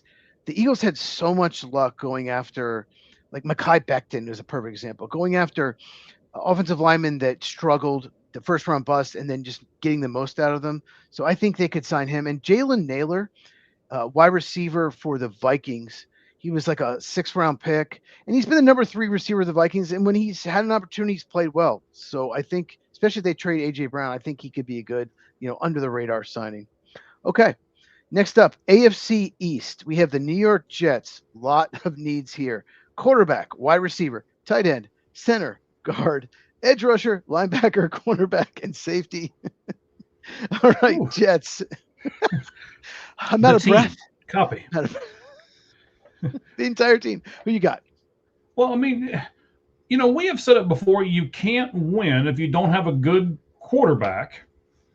So it's tempting for me to give them one, but I'm not sure if there's a good one out here. So I'm not. I'm going to reestablish their defense for them with a guy who's a sure tackler, hits hard, but he plays with an almost kind of unhealthy, I'm going to go get these guys and smash somebody. I would think that the Jets could calm him down because, that seems like that's what they teach over there in New York is, do 75% of your best and it'll be just fine. And we'll just keep stinking and it's fine. So I'm going to give them safety, Brian Cook. Okay. More on him later when we talk about the North. Okay. You mentioned quarterback. Like I said, I have 2 written down. Why not take a shot? We've seen Sam Darnold. We've seen Baker Mayfield. Maybe Malik Willis. Why not go get Mitch Trubisky? The Bears didn't develop him because Matt Nagy was the head coach and he's terrible. And when he's filled in for Josh Allen, he's looked very good. Why not sign Mitch Trubisky? Maybe you get something out of him. Maybe he shows you something closer to being the 2nd overall pick when the Bears made him out of North Carolina. I think that'd be a great fit. And you talked about Jalen Phillips earlier. Jets have a lot of cap room. Jalen Phillips is, you thought Adoe Ofe is the best edge rusher available. I think it's Jalen Phillips, and he's still pretty young. And the Jets need an edge rusher, so I think Jalen Phillips. I think they could, throw the money at him, and I think that'd be a good fit. Miami Dolphins. What's Louis saying here, buddy? Maybe you know what this is. Yes, of course. Can I give you a quarterback shout? Yes, or 3 actually. Yeah. Mac Jones, Kyler Murray, Will Levis. We talked about Kyler Murray. I guess you were a little late. We talked a lot about Kyler Murray already. Mac Jones would have to be traded. He's with the 49ers. The rumor is they won't even take a 2nd round pick for him. So it'd be a 2nd round pick and more picks, maybe even a 1st rounder. So he's not going anywhere. I do the same thing. And Will Levis, Louis, why in the world would anyone want Will Levis on the team? He is one of the worst performing quarterbacks I've ever seen in my entire life. He makes some of the dumbest throws you could possibly make. He's got talent, but I just don't. I would not want Will Levis at all in any way. Not even a flyer? Not even a flyer. He's the backup in the Tennessee. He's just he's a maniac. Like he will, if he gets pressure, he'll just chuck it up whenever. And not in a cool way like Brett Favre making plays, like in a bad way, in the worst possible way you could ever do. So he said victim of bad Titans coaching. Maybe, but I'm not touching Will Levis. Yeah, but you just said the same thing with another quarterback not a minute and a half ago, right? Mitch Trubisky, yeah, I'd like Mitch Trubisky a lot more than Will Levis. Maybe you can convince me, but I wouldn't give up anything for Will Levis. If he's a free agent, I'd sign him to like the 1 year minimum just to see if you have something. But no, not. Okay. Well, you and Louis can disagree. We're allowed to do that on this show because you and I disagree quite often. I get what he's saying. He has tools. He has a big arm. There was even a rumor that he could be up there with C.J. Stroud and Bryce Young. Like 24 hours before the draft, there's a rumor he could go up there, like a top 5, and falls to the early 2nd round of the Titans. Mm-hmm. University of Kentucky quarterback. He has tools, but God, his decision making, his handling pressure is horrible. He's just really bad. Reminds me of Kyle Bowler, the former Baltimore Raven Cal quarterback. Same thing. Big arm, tools, just a disaster when you got pressure. But who knows? Maybe. But I will say, Louis, you're a frequent contributor. We appreciate you coming on. We do appreciate all the first timers as well. But whether you're a frequent or a first time, comment. Like I say, as long as you guys stay on topic with us and don't send us crazy stuff like some of the other people have who I've not put up here, then we will put you up here, and that's a guarantee. We love it when you guys participate. Where are we going next, Cheese? Okay, so Miami Dolphins, they need everything: quarterback, wide receiver, tight end, tackle, guard. That's 5 positions on offense. Defensive tackle, cornerback, and safety. Who you got with the Miami Dolphins? Well, the Miami Dolphins are in this same boat, right? They need a quarterback as well. Just, the same things that Louis is talking about right now. Louis says, you listen what you're saying. Okay. Yeah, Cheese. Decision making and poor IQ is a solvable problem, but power and accuracy is much harder to develop. Would you agree with that statement, Cheese? Poor IQ is not. I cannot have a quarterback with poor IQ. Okay, and I was going to kind of say the same thing. I agree with that. But no, like he has talent. Like you have to have talent. There's no doubt about it. So I think that's what he meant. But a quarterback that is a low IQ that can't process information quickly. That's so important. Just watch Drew Brees, Aaron Rodgers. Just watch them quickly, like how quickly they go through progressions. Why they're Hall of Fame quarterbacks. Just watch that. And a lot of quarterbacks that fail cannot do that. Zach Wilson's a perfect example. Zach Wilson was the number 2 overall pick of the Jets. He's now on his 3rd team. That dude has as much talent as anyone. He's athletic. He's got 75, maybe 80-yard arm. That guy cannot process anything. That guy is staring at the pass rushers. He's so worried about, like, he just cannot read a defense to save his life. He does not have it. And unfortunately, he will never be good because of it. So you have to have it up here. But I don't want to get off on this too much of a tangent here, but I kind of have to agree with Louis here with you, because you're giving me an example of another person who went to a terrible team, and now you're saying he's a terrible quarterback. Maybe it's the terrible team that he went to. We'll see. He's been on Denver. Now he's on Miami, I think. Maybe somebody gives him a chance. He's a free agent. So maybe somebody gives him a chance. Will Levis is still under contract with the Titans. They'd have to trade for him. But yeah, maybe Zach Wilson. Maybe one of these teams that needs a quarterback goes after Zach Wilson. You're right. The Jets. Being drafted by the Jets. There's a rumor that Dante Moore of Oregon went back to school, not just for NIL, because he didn't want to be a Jet. His people reached out to the Raiders. They said, we're taking Mendoza. You're not going to be the first pick. And he's like, I do not want to be a Jet. And I'm going back to school to prevent being a New York Jet. I'm not joking. This is not a joke that quarterbacks do not want to go there. It's been a disaster. Every quarterback that goes there is better off when they leave. Like Geno Smith got better. Sam Darnold just won the freaking Super Bowl. Get the heck out of there, So, yeah. All right. So he says Miami Dolphins needs a whole bus from Canada. I'll agree, but we can only give him one.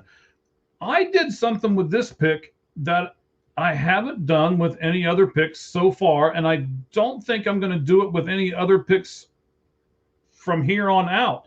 I gave them a person based on their coaching staff and the relationships with their coaching staff. Yes. Okay. So the defensive coordinator in Miami is a guy who you know really well. His name's Jeff Hafley, right? So I'm going to give him a guy that you gave out earlier. I'm going to give Miami a linebacker, 26 years old.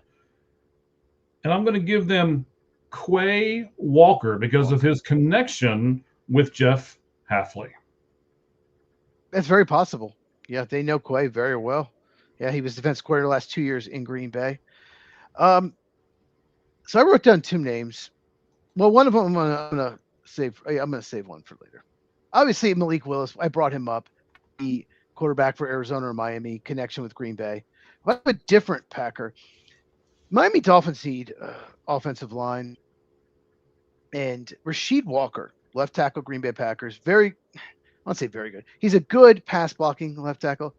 He's a terrible run blocker, but Miami needs everything. They need everything on the offensive line. It's an absolute disaster. It's one of the worst rosters in the NFL, and they know him. And he's 26, Rasheed Walker. So he could, you can put him at left tackle. Yeah, it move the left tackle into guard. You need everything if you're the Dolphins. So yeah, Rasheed Walker to the Dolphins. All right. Okay. Buffalo Bills. Buffalo, I have a lot of needs for them. Pretty much everything on defense. This is the strangest team in the NFL because they have so many holes on the roster, yet they always make it far in the playoffs because they have an amazing quarterback. I have them. Well, let's delete center because they re-signed them. So let me delete that. But they need a wide receiver, guard, defensive tackle, edge rusher, linebacker, cornerback, and safety. Everything on defense. Who you got for the Bills? This is interesting to me. And I want to make sure I didn't give them somebody else here. No, okay. All right. I think you've got a guy who seems at age 40 is still a great player, but is just chasing a ring. You go to Buffalo, you might get one. So I'm going to give Buffalo a 40-year-old defensive lineman who we're not sure if he's actually going to retire. He'll turn 40 on September 1st. And he just kind of makes every team better when he joins that team. You got a guess as to who this guy is yet? I know exactly who it is. Do you want me to tell you or you want to say it? No, go ahead. Tell me who it is. It's Calais Campbell. It's Calais Campbell, yes. It is. Absolutely. Yes. I'm going to send Calais Campbell to Buffalo and cross my fingers that one of these good guys can go get a ring. Okay. Mentioned him earlier, Mike Evans. I think he goes back to Tampa, or I think he'll go to Buffalo. Josh Allen can extend the play. He loves to just chuck it up. He's so good at getting away from pressure. Can you imagine him with Mike Evans? And Mike Evans can go up and get it as well as anyone. And I think Mike Evans will stay in Tampa unless he gets a better offer from a team he thinks he's closer to getting a ring with. And that makes a ton of sense. My other guy, Zion Johnson, left guard, formerly of the Chargers. The Bills left guard David Edwards is a free agent. Zion Johnson's not as good as Edwards, but he will be cheaper. So they could possibly sign Zion Johnson to fill that hole. New England Patriots, I have their needs. 6 needs, actually, which is a lot for a team that made the Super Bowl. Wide receiver, tight end, offensive tackle, guard, edge rusher, and safety. Who you got for the Patriots? I'm going to give the Patriots a wild card guy. Thinking that Mike Vrabel can, we'll say, tame him. We'll say Mike Vrabel can tame him. Yes. Okay. A wide receiver who's 30 years old, who just came from Washington. He had splices of time where he looked really good, but I think in this kind of offense, Deebo Samuel can take off in a Patriots offense. I could see that being a fit. Louis, yes, I think the Patriots need a tight end. They need to upgrade that position. I don't think it was good enough in the playoffs. I think they could definitely use an upgrade there. You had Austin Hooper. You had what's his name? His name escapes me. Hunter Henry. They could save like 8 or 9 million cutting Hunter Henry in salary cap, which is still possible. He's okay at this point. He's past his prime. I think they need to upgrade the position. They need more help around Drake May. The offense stunk in the playoffs. Let's be honest. The offense stunk. They had such an easy road to the Super Bowl, and it was a disaster when they went against really good defenses. So I definitely think they can upgrade tight end, although I don't have a tight end listed here. So I have Alec Pierce, wide receiver from the Colts. They could use a speed. Drake May's got a cannon arm. They need a speed guy. They don't have that. I honestly think that's going to be their number one target. I think they're going to throw whatever money at him. Just like Milton Williams last year, they threw whatever they could. They outbid the Panthers. They're going to do whatever they can to get Alec Pierce. Wrote one more name down, David Edwards. I just mentioned the Bills are going to lose him, left guard. I think Jared Wilson, their rookie left guard, is going to move into center. They traded Garrett Bradbury to the Bears, basically stole a 5th-round pick for a terrible center. And I think Wilson will move into center and then the left guard. So David Edwards would be a great fit at left guard for the Patriots. But yeah, I absolutely think they need to upgrade tight end. All right. Next up, we're going to the north. We're almost done. 3/4 away there. And like I said, I left the north for last. That's our two favorite teams. His Bengals, mine with the Packers. We left it for last. This should be interesting. We'll start with the Detroit Lions. So their needs are, to me, running back, offensive tackle, guard, edge rusher, and cornerback. Who you got for Detroit Lions? Oh, I'm sorry, I'm looking at the wrong thing. I skipped already. I skipped down. Okay. Detroit Lions. You ready to talk about the Bengals? Well, I was looking at the Browns because you're not helping me here. You said everything, and I'm looking at all my notes going, okay, what do they really need? I mean, everything, like every single position they could upgrade. Every single position. You can make an argument that they could sign any position in free agency, but we'll get to that in a second. Yeah, so I was a little behind on this. If you listen to the very beginning of the show, Cheese told you I am in spring training mode. This was a show that I agreed to do where I like this, but I'm not the big football guy like Cheese is. This was really hard for me to go through and look at everything. So I'm making sure that I've got everything for everyone. But I tell you, I do have a fit for the Detroit Lions. Trey Hendrickson. Stop it. Yes. Put Trey Hendrickson on that line opposite of the other really good guy on the line, and let's go get a ring in Detroit. What do you say, Cheese?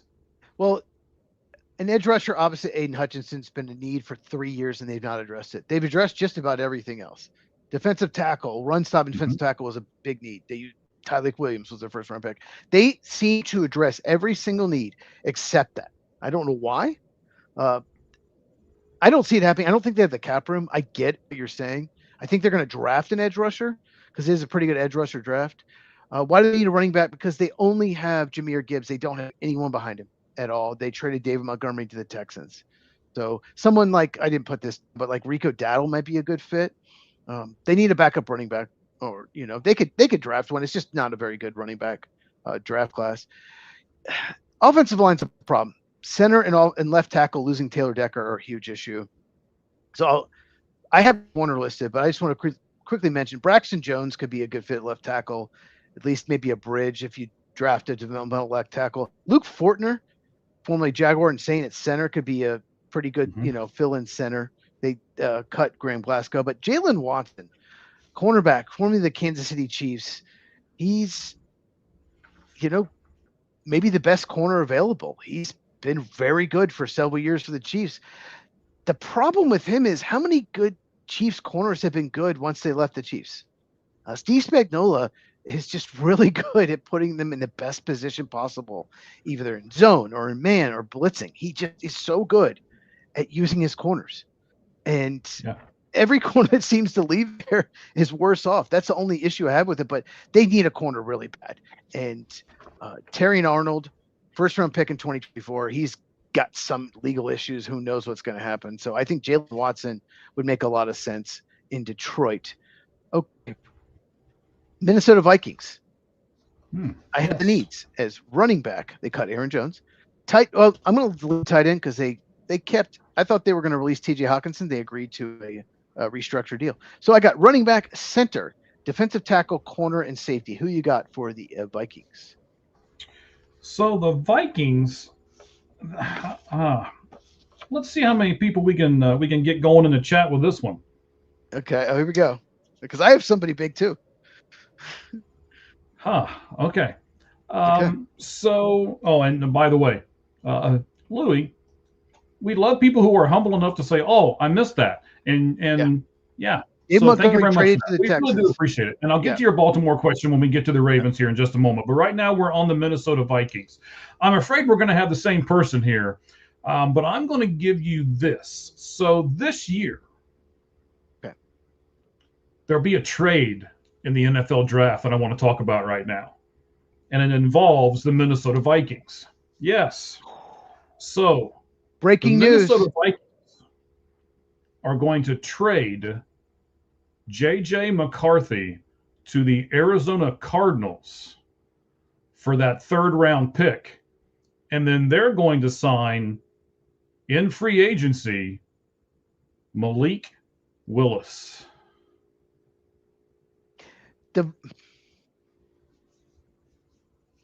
Hold on. I'm not trying to keep it like I'm sorry, what? You heard me. You just didn't want to. I'm sorry, what?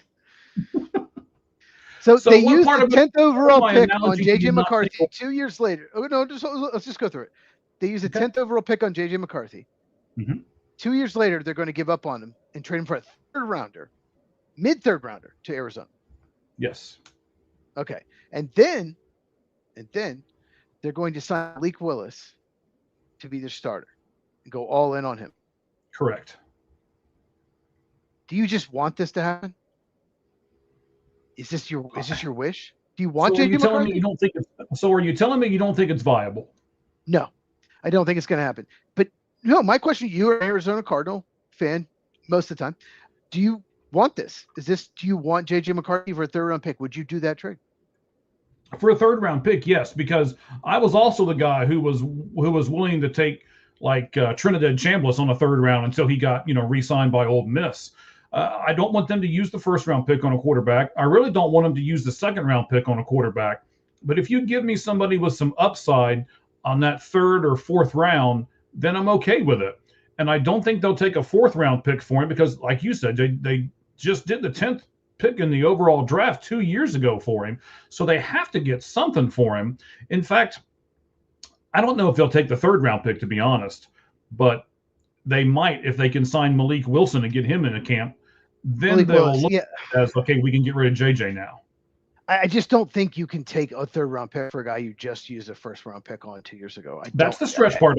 Maybe next year. Maybe next year you could do that. I just don't see it happening. I get why. That's a fun thing to think about. I did not see it coming. I don't think you can take that. And I don't know what the Vikings are thinking about J.J. McCarthy. I have no idea. There are people that think they still like him. They still believe in him. There are people that think that, hey, we're going to pretend like we still believe in you, but we need to get a veteran. But so Kyler Murray,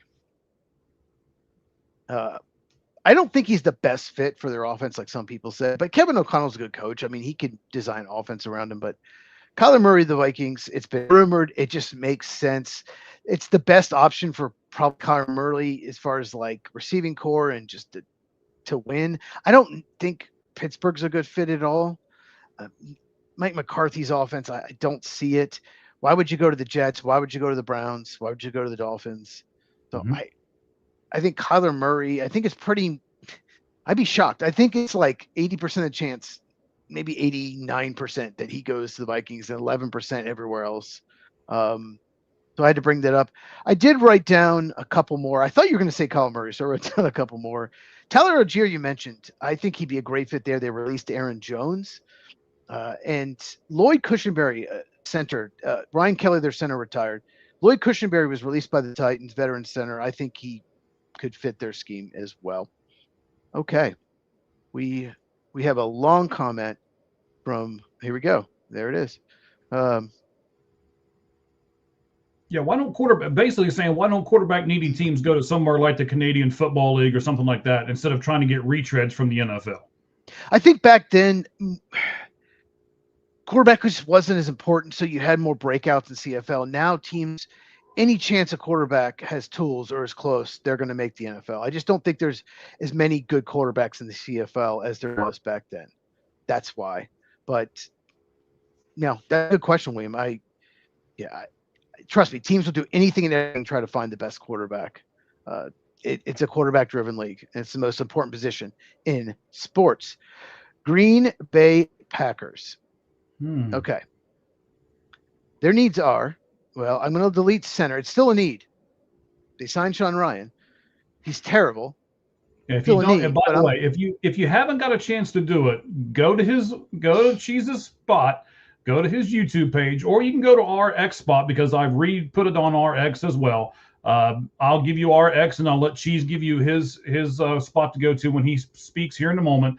You can go to All Gloves Off SM and see the video on it, or you can just go to Cheese's spot and listen to him go absolutely berserk for about 9 minutes, and then try to say, "Oh, there's a silver lining." That's really not much of a silver lining, but okay, whatever, Cheese.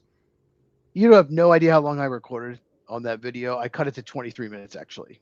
Most of my videos are between 5 and 9 minutes, but I actually recorded 23. I didn't just talk about Sean Ryan. I talked about the whole situation of the Packers, and it's a disaster. And this is just one of those signings that I was shocked, but I shouldn't be. It's just they have bad people running their franchise, but the center apparently is not a need anymore. But anyway, here, let's go through it. Okay. But offensive line is still a need. Nose tackle, edge rusher, middle linebacker, and corner. Who do you have for the Green Bay Packers? You mentioned this person earlier. He played with the Eagles, and then, as you promptly said, and I certainly agree with you, it's in my notes almost exactly the way you said it. He played his best ball in Pittsburgh. Offensive guard Isaac Siumalo. I think that's how you say it? Sure. That's good enough. Probably. Okay. Yeah. We'll go with it. What do you think about that, Cheese? That's who I would give the Packers. I think that's one of their bigger needs, and he would be a stud to fill that need for them. He's going to get priced out. They don't have the cap room, especially after trading for what is his name? Zaire Franklin, and signing Sean Ryan. They don't have the cap room. I wish he'd be the best guard on the team by far, but no, I don't see it happening. I wish. Yeah, I'm trying to speak it into existence for you, buddy. I appreciate that. No problem. So Unlike I wrote down Bengals, but hey. I wrote down 6 names because Wow. it's my team. I used to see how many I have for the Bengals. Yeah, it's your team. Well, no, because they have limited cap space. Terrible. I'm sure none of them are a top 100 person. Just wait. Okay. The thing with the Packers, they have limited cap space. They can't go after any of the big names, in my opinion, unless they get really creative or make some crazy trade or something. But Charlie Kohler, tight end from Baltimore, he's a very good run blocking tight end. He's just underrated receiver. He's just the number 3 tight end because he's behind Mark Andrews, Isaiah Likely. So I think he'd be a good fit. They need a backup to Tucker Kraft, because Luke Musgrave has been a bust. Calais Campbell. Oh my God, Jonathan Gannon, get him to follow you. The Packers need leadership. They need veteran. And Calais Campbell, he's not the pass rusher he used to be, but he's still a good run defender at 40 years old. It's crazy. He's still good. He's always good. Couple corners. Greg Newsome from the Jaguars, former first-round pick. Packers were really high on him 4 years ago. Very inconsistent, up and down, but like I said, they were high on him. He fits Jonathan Gannon's scheme. Trayvon Diggs, they had him briefly when they claimed him on waivers. They released him because they weren't going to pay him $15 million a year, but still they could bring him back. He has high upside. He's another corner is inconsistent, not coming off the best last couple of years. Your boy Cam Taylor-Britt. Once again, he's been up and down. But the Packers need corner help, and they have to get creative. They can't go out and play the big name corners. Why not take a chance on Cam Taylor-Britt? He's not been great recently, but he's shown signs. And then Josh Jones just won a ring with the Seattle Seahawks, former Arizona Cardinal. He is a pretty good backup swing tackle, can play right tackle or left tackle. And Jordan Morgan is going to be their left tackle because they're losing Rasheed Walker. They need some kind of backup tackle, swing tackle. He should be pretty cheap. So why not go after Josh Jones? If Jordan Morgan is a disaster, which is very possible, they can at least put him out there. So, yes, I had a bunch of people listed for the Packers. Chicago Bear time. You ready? Okay. They need a left tackle, a center, an edge rusher, defensive tackle, linebacker, and safety. Who you got with the Chicago Bears? Well, because I know a lot about the Bears because you know so much about the Packers, and I listen to all your videos, and you always trash the Bears all the time. So I knew that they didn't have very much cap space. So I went out and I was looking at different things that they need, and I got 2 names for you that I think they can get for cheaper, but they would still fill a need for them. I'll give you where I think they should go first and then second. Nakobe Dean. I think Nakobe is how you say his first name. Nakobe Dean, yeah. Linebacker. I think, again, he's been hurt a lot, but he has a lot of speed. So I think the Bears could use him at linebacker. That was one of your needs that you put down for them. And Yes. then I could also see them going after Jaquan Brisker, the safety. Again, re-signing him, yeah, because he's re-signing him, and I think they could get him pretty cheap because of all of his, injury and concussion issues and stuff like that. So those are the two names that I put down for the Bears. Before I get with the Bears, Louis has a hot take. Let's put that up. Oh, I'm sorry, I was not looking. I was doing something else. It's fine. Yeah, Louis got a hot take, and I have a comment on it. It's interesting. Might disagree a little bit. Hang on. Okay, I've got a man. There's all kinds of stuff since I haven't been looking. Yeah, you guys are doing great today as far as the comments and stuff goes. Thank you all very much for those. And like, comment, subscribe, like Ramen said. Okay, Jordan Love is. I'm going to read it. I'm not going to agree with it, but I'm going to say Jordan Love is one of the worst kinds of quarterbacks to have. No, he's not. He's good enough where you never trade him, but not good enough to make a deep playoff run. He's I don't know who that is. So tell us who that is. Do you know who that is, Mike? Is that a soccer player? No, Paulo. I don't know. Bonchero? Sounds like a soccer player name, but I don't know who that is. So, could not disagree more. Jordan Love is close to being a top 5 quarterback in the NFL. It's not his fault.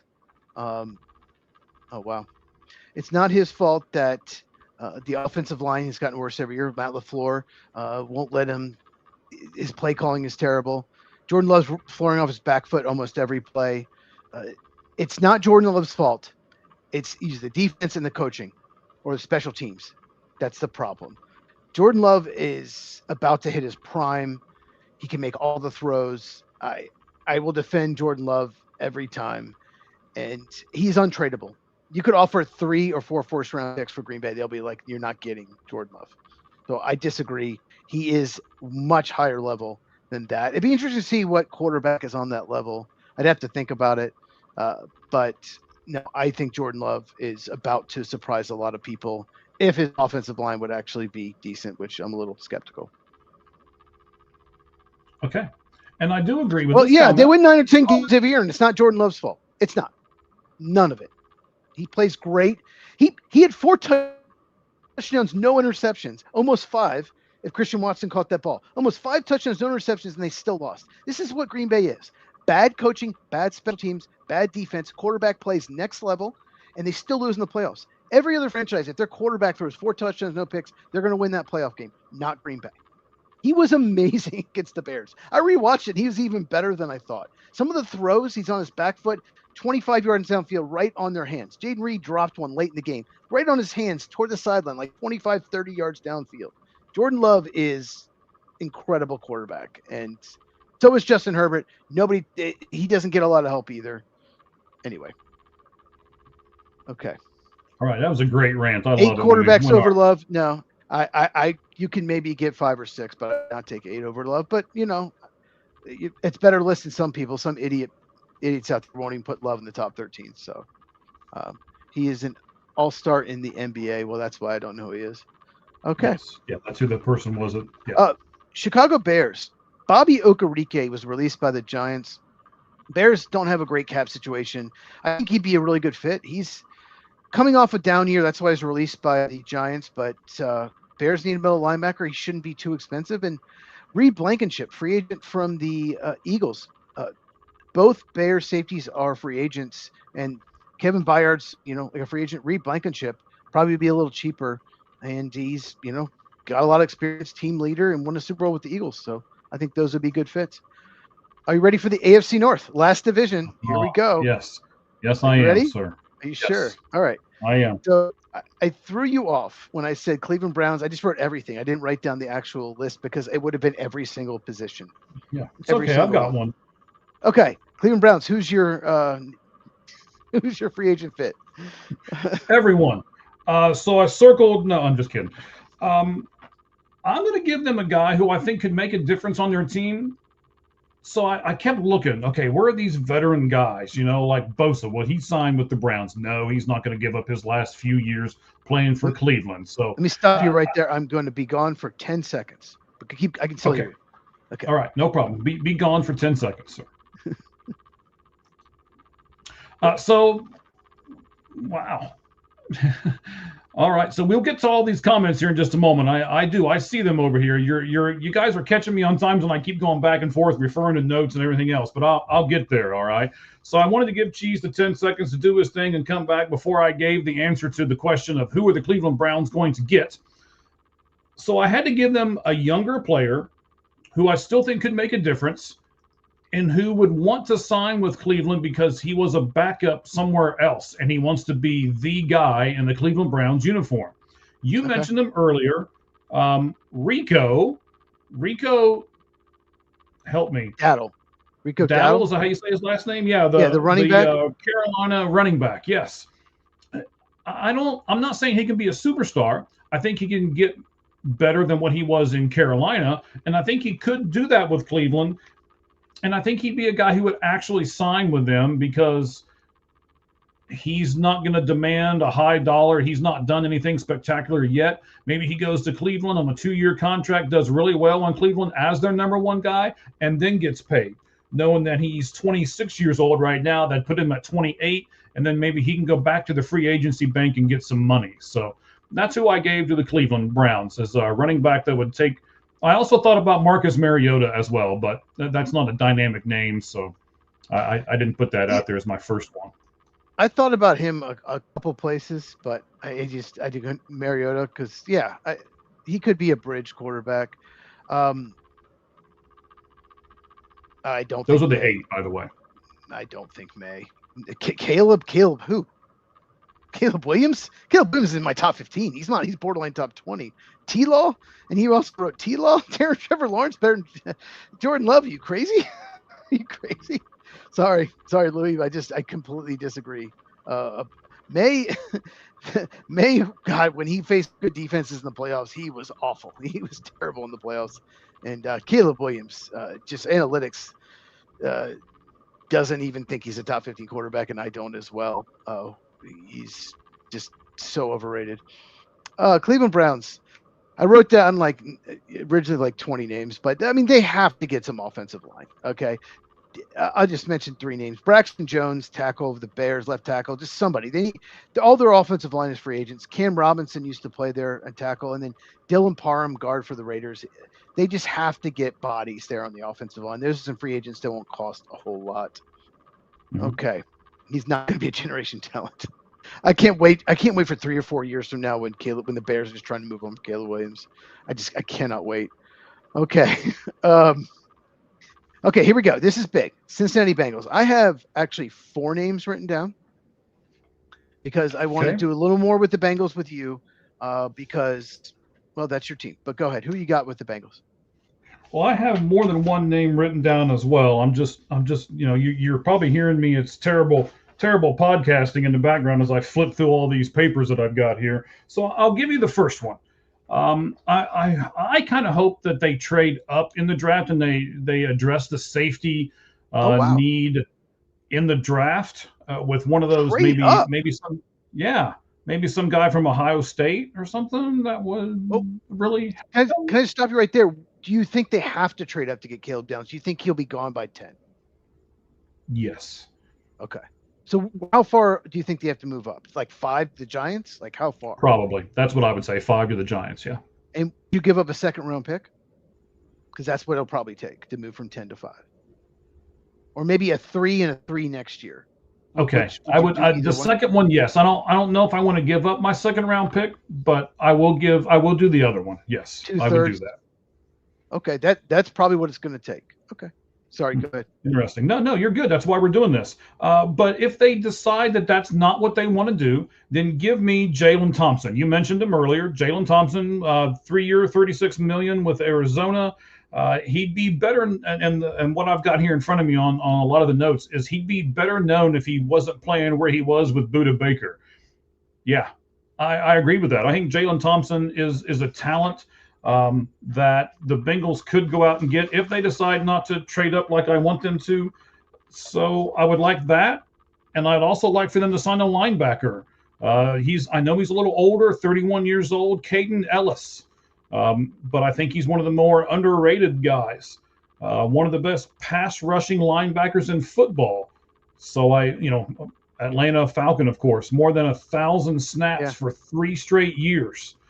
So not only is he good, but he is available. So my guys for Cincy would be Caden Ellis and Thompson. And then I want to give you this.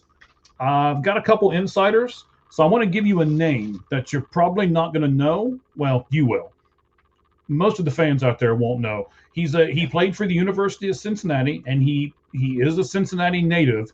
He could also be the safety that they go after, Brian Cook. Yeah, that's the first person on my list. Okay, and I wrote it down because I've heard a lot of rumors around that's who they're targeting in free agency. Like he's their number one guy. Bengals used to be so good at safety, and they let Jesse Bates walk, and it's been a disaster ever since. Geno Stone, are you kidding me? It's been terrible. Brian Cook is such a good safety, underrated player. Been such a big part of those Chiefs Super Bowl runs. No one talks about him. Yet, like you said, went to the University of Cincinnati native. Perfect fit, and it's a huge need. Yeah. I also have Odafe Owa. Okay. They need an edge rusher. Obviously. Maybe they don't want to pay Hendrickson because of his age. I don't know. Go get Odafe Owa. They have the cap room. Go get Brian Cook. Malcolm Kuntz, another edge rusher. They need so much. Malcolm Kuntz, he's basically been hurt this past year. Didn't play much for the Raiders. When he's healthy, he's pretty good. Why not take a flyer? Maybe 1 year, $6 million, 1 year, $7 million. Maybe he'll take that. Builds up. He'll get playing time in Cincinnati. Then next year he can get a bigger contract. I love that fit. And one more, Leo Chanel, Kansas City, another Kansas City Chief, linebacker. The Bengals linebackers, it was one of the worst groups in the NFL.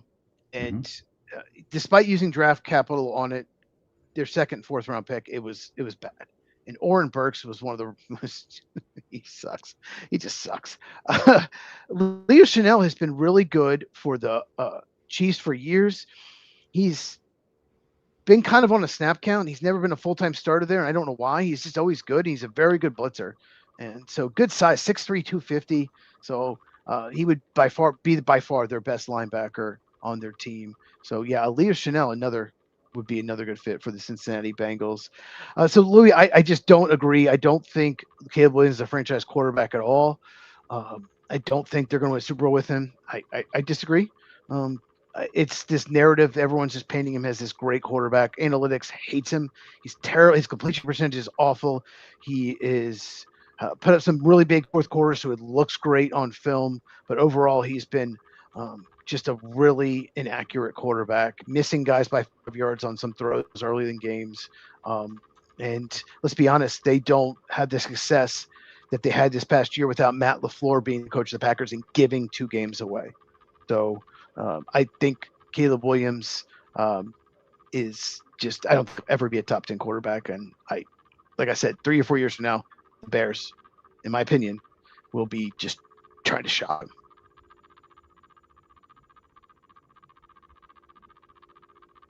Did I lose you, Mike? No, you're back. I think you did lose us for a second, but I'm sorry. doing something else on another spot, so I'm going to shut down some of my stuff that way. That way we don't do that anymore. Louis says Caleb Downs is going 6 at the latest. 6 at the latest, yes. Yeah, I put that up there a second ago, but yeah, I agree. Oh, okay. We'll see. Like, safety is so tough to predict. People were saying it's Kyle not a value Hamilton position anymore. It's not at all, because a lot of teams play too high, cover too deep, and the safety on a lot of plays, it doesn't impact the game at all. On a traditional running play up the middle, safety's not involved. So teams just think, well, they're only involved in a handful of plays, sometimes a half. But if you look at the safety position, teams that win Super Bowls, I think it was 24 of the last 30 Super Bowl winners have very good to elite safety play, including the Seattle Seahawks, including the Philadelphia Eagles. So it's really important to be good on the back end. It's the last line of defense. But for some reason, teams just don't put, like Kyle Hamilton. There are people that had him as a third, fourth, fifth, sixth best player on their board.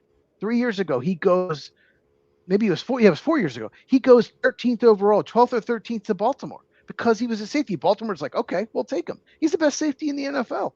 He should have gone so much higher. So I get it. I will have Caleb Downs in my top 3 on my board, very likely.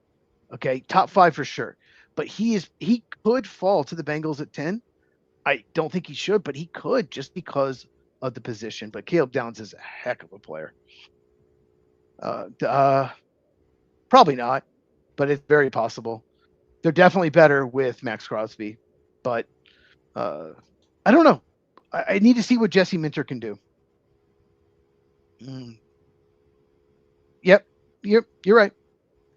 It's just like the Packers are wasting, we're going to waste Jordan Love and Tucker Kraft and Micah Parsons and Christian Watson. Yeah, and Xavier McKinney. All right. Well, I at least wanted you guys to be friends again before the show ended. Yeah. Okay. All right. No, agree to disagree. We like that. Yes, I actually like it. You're 100% right. I like it. I love it when you guys come on here with your takes. It's not like we're not going to put them up there unless they're just, crazy, outrageous or something, like that. But as like I say, as long as you guys stay on topic with us, we love it when you guys put your comments up here. If we didn't, we just wouldn't talk about them at all, and our show would be a half hour or less. But we do. We love it. So keep them coming. Keep them coming. Let's do our last 2, buddy. Never be a half hour less, but I get it. All right, 2 teams left. Baltimore Ravens. We're just talking about them. Their needs are wide receiver. Somebody knew that when he put the questions up there on them. Huh? Imagine that. Yeah. Exactly. They have a bunch of needs on offense. Wide receiver, tight end, basically Mark Andrews, and they're 2 and 3 tight end or free agents. Guard, center, if they lose Tyler Linderbaum, edge rusher, and corner. Who you got for the Baltimore Ravens?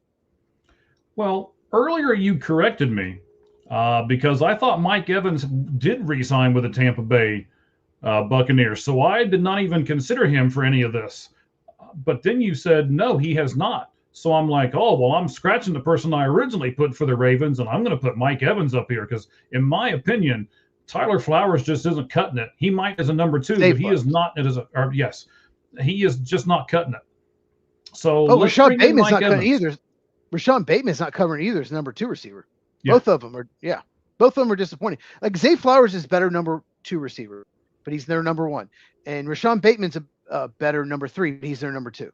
So I agree with you. Wow. That would be big. If the Baltimore Ravens get Max Crosby and Mike Evans, their fans are going to go ballistic. Okay. I have a different receiver.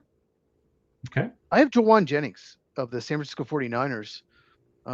He's actually a similar receiver to Mike Evans, just not as good. He's like the poor man's Mike Evans, but he's still – the media doesn't talk about him much, but he has been very effective for the 49ers the last couple of years.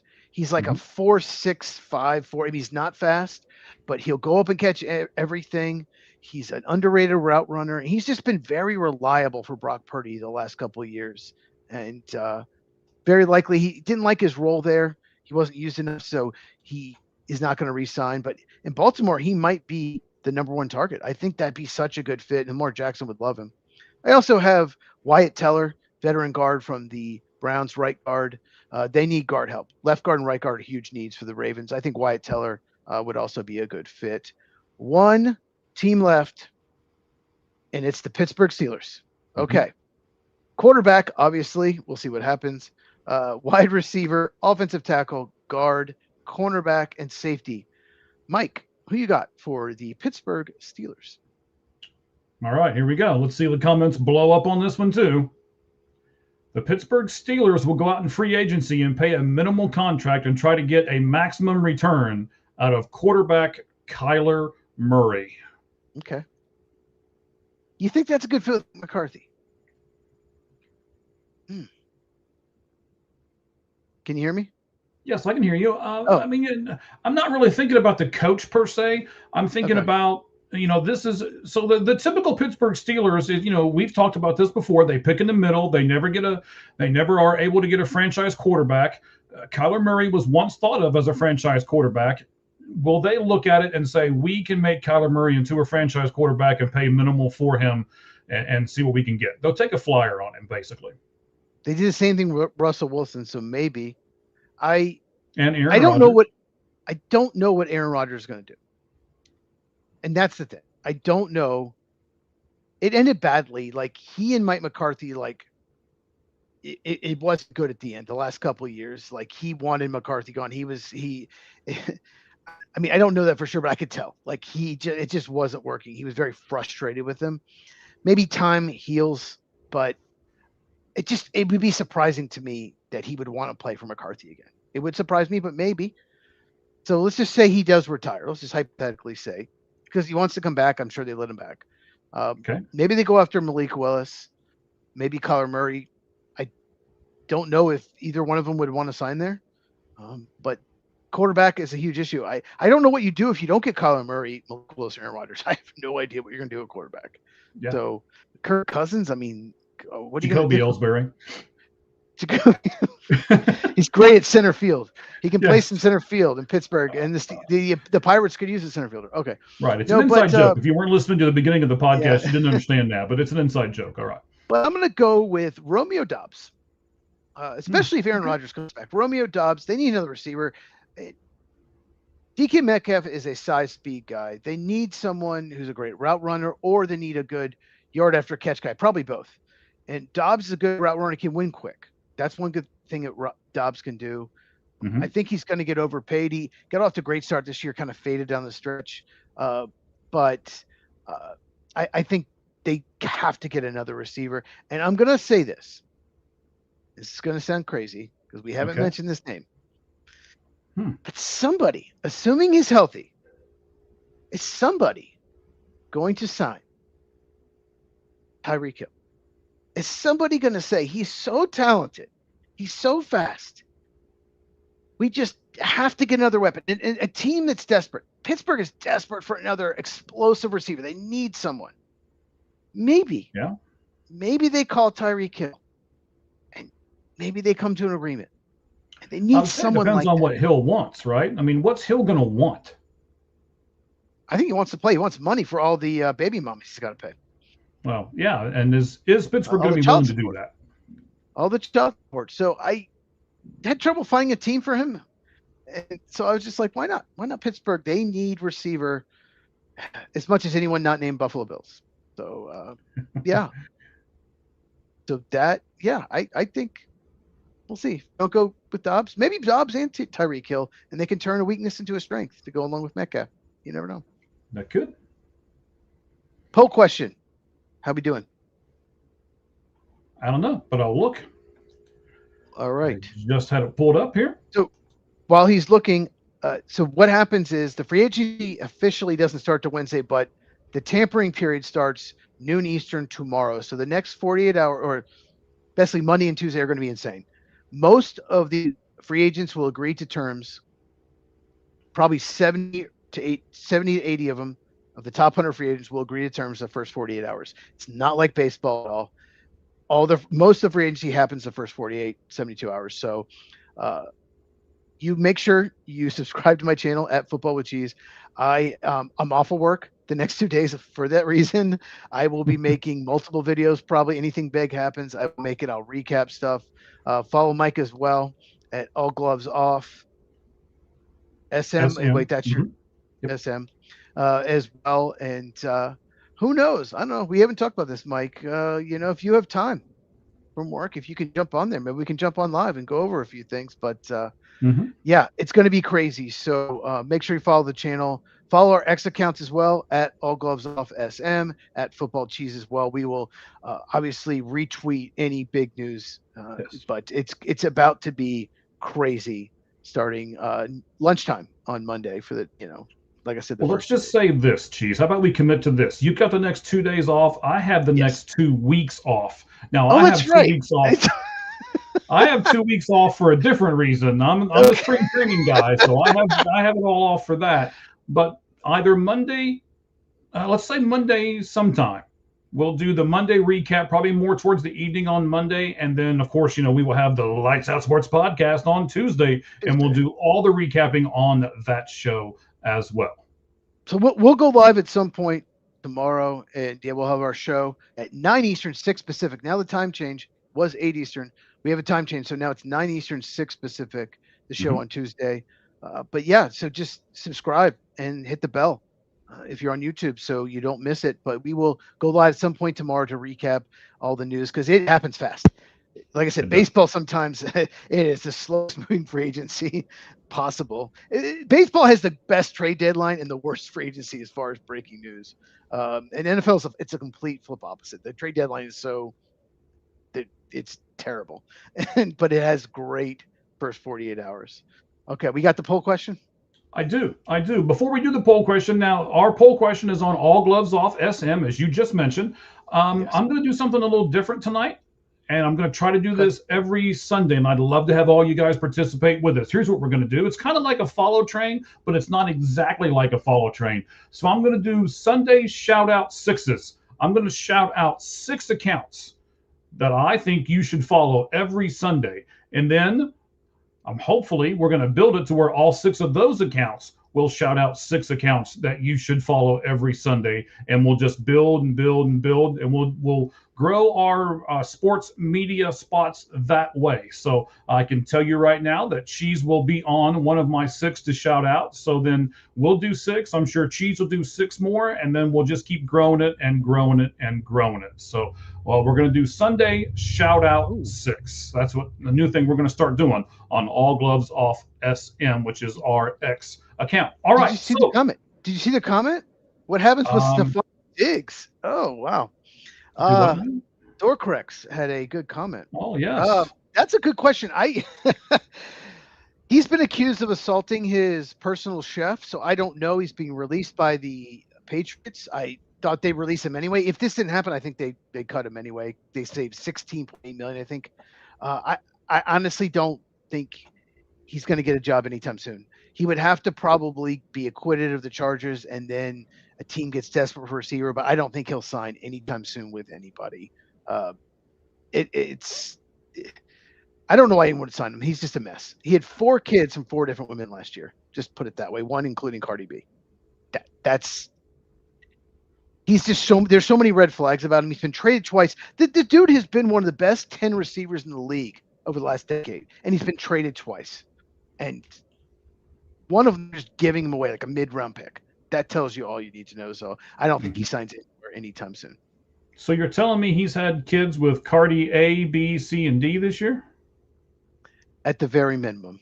There's even a rumor that one of his baby moms got better seats than Cardi B, so she dumped them during the Super Bowl. Like during she broke up with him. There's even that rumor. Nice. All right, now that we have given you all the needs and at least one person for each of the 32 NFL free agency teams, we asked you. And there's still 15 hours left in this poll. So even after this show, you can still go over and vote on it. Leave a comment if you would like. We will answer you back. And here are your choices for how many free agents you think your team will sign in the first 48 hours of the free agency period. As Cheez was just saying, it's a crazy thing they do. They say the league doesn't start till this date, but you can actually do some behind the curtain stuff over here. So NFL's a little weird about all that, but whatever it is. So your choices were 1 free agent, 3 free agents, 4 or more, or 0. So it's kind of like everything else, right? We don't want to go too extreme one way or too extreme the other way. So 0 and 4 plus each got 15.8% of the vote. So they tied for the 2 lowest ones. The one that got the next is 31.6%. That was 1. And most people expect their team to sign 3 in the first 48-hour period, 38.6. Cheez, what did you vote for on the poll question? I voted for 1. The 0, they must be Bengals fans. They must be. We do have a lot of Bengals fans on our account. I voted for 1. Obviously, a team like the Raiders that have all this cap room, Titans, Commanders, they have so much cap room, so many needs. You're going to put 3 or 4 plus. But yeah, you said my team, so with limited cap space, I just put 1.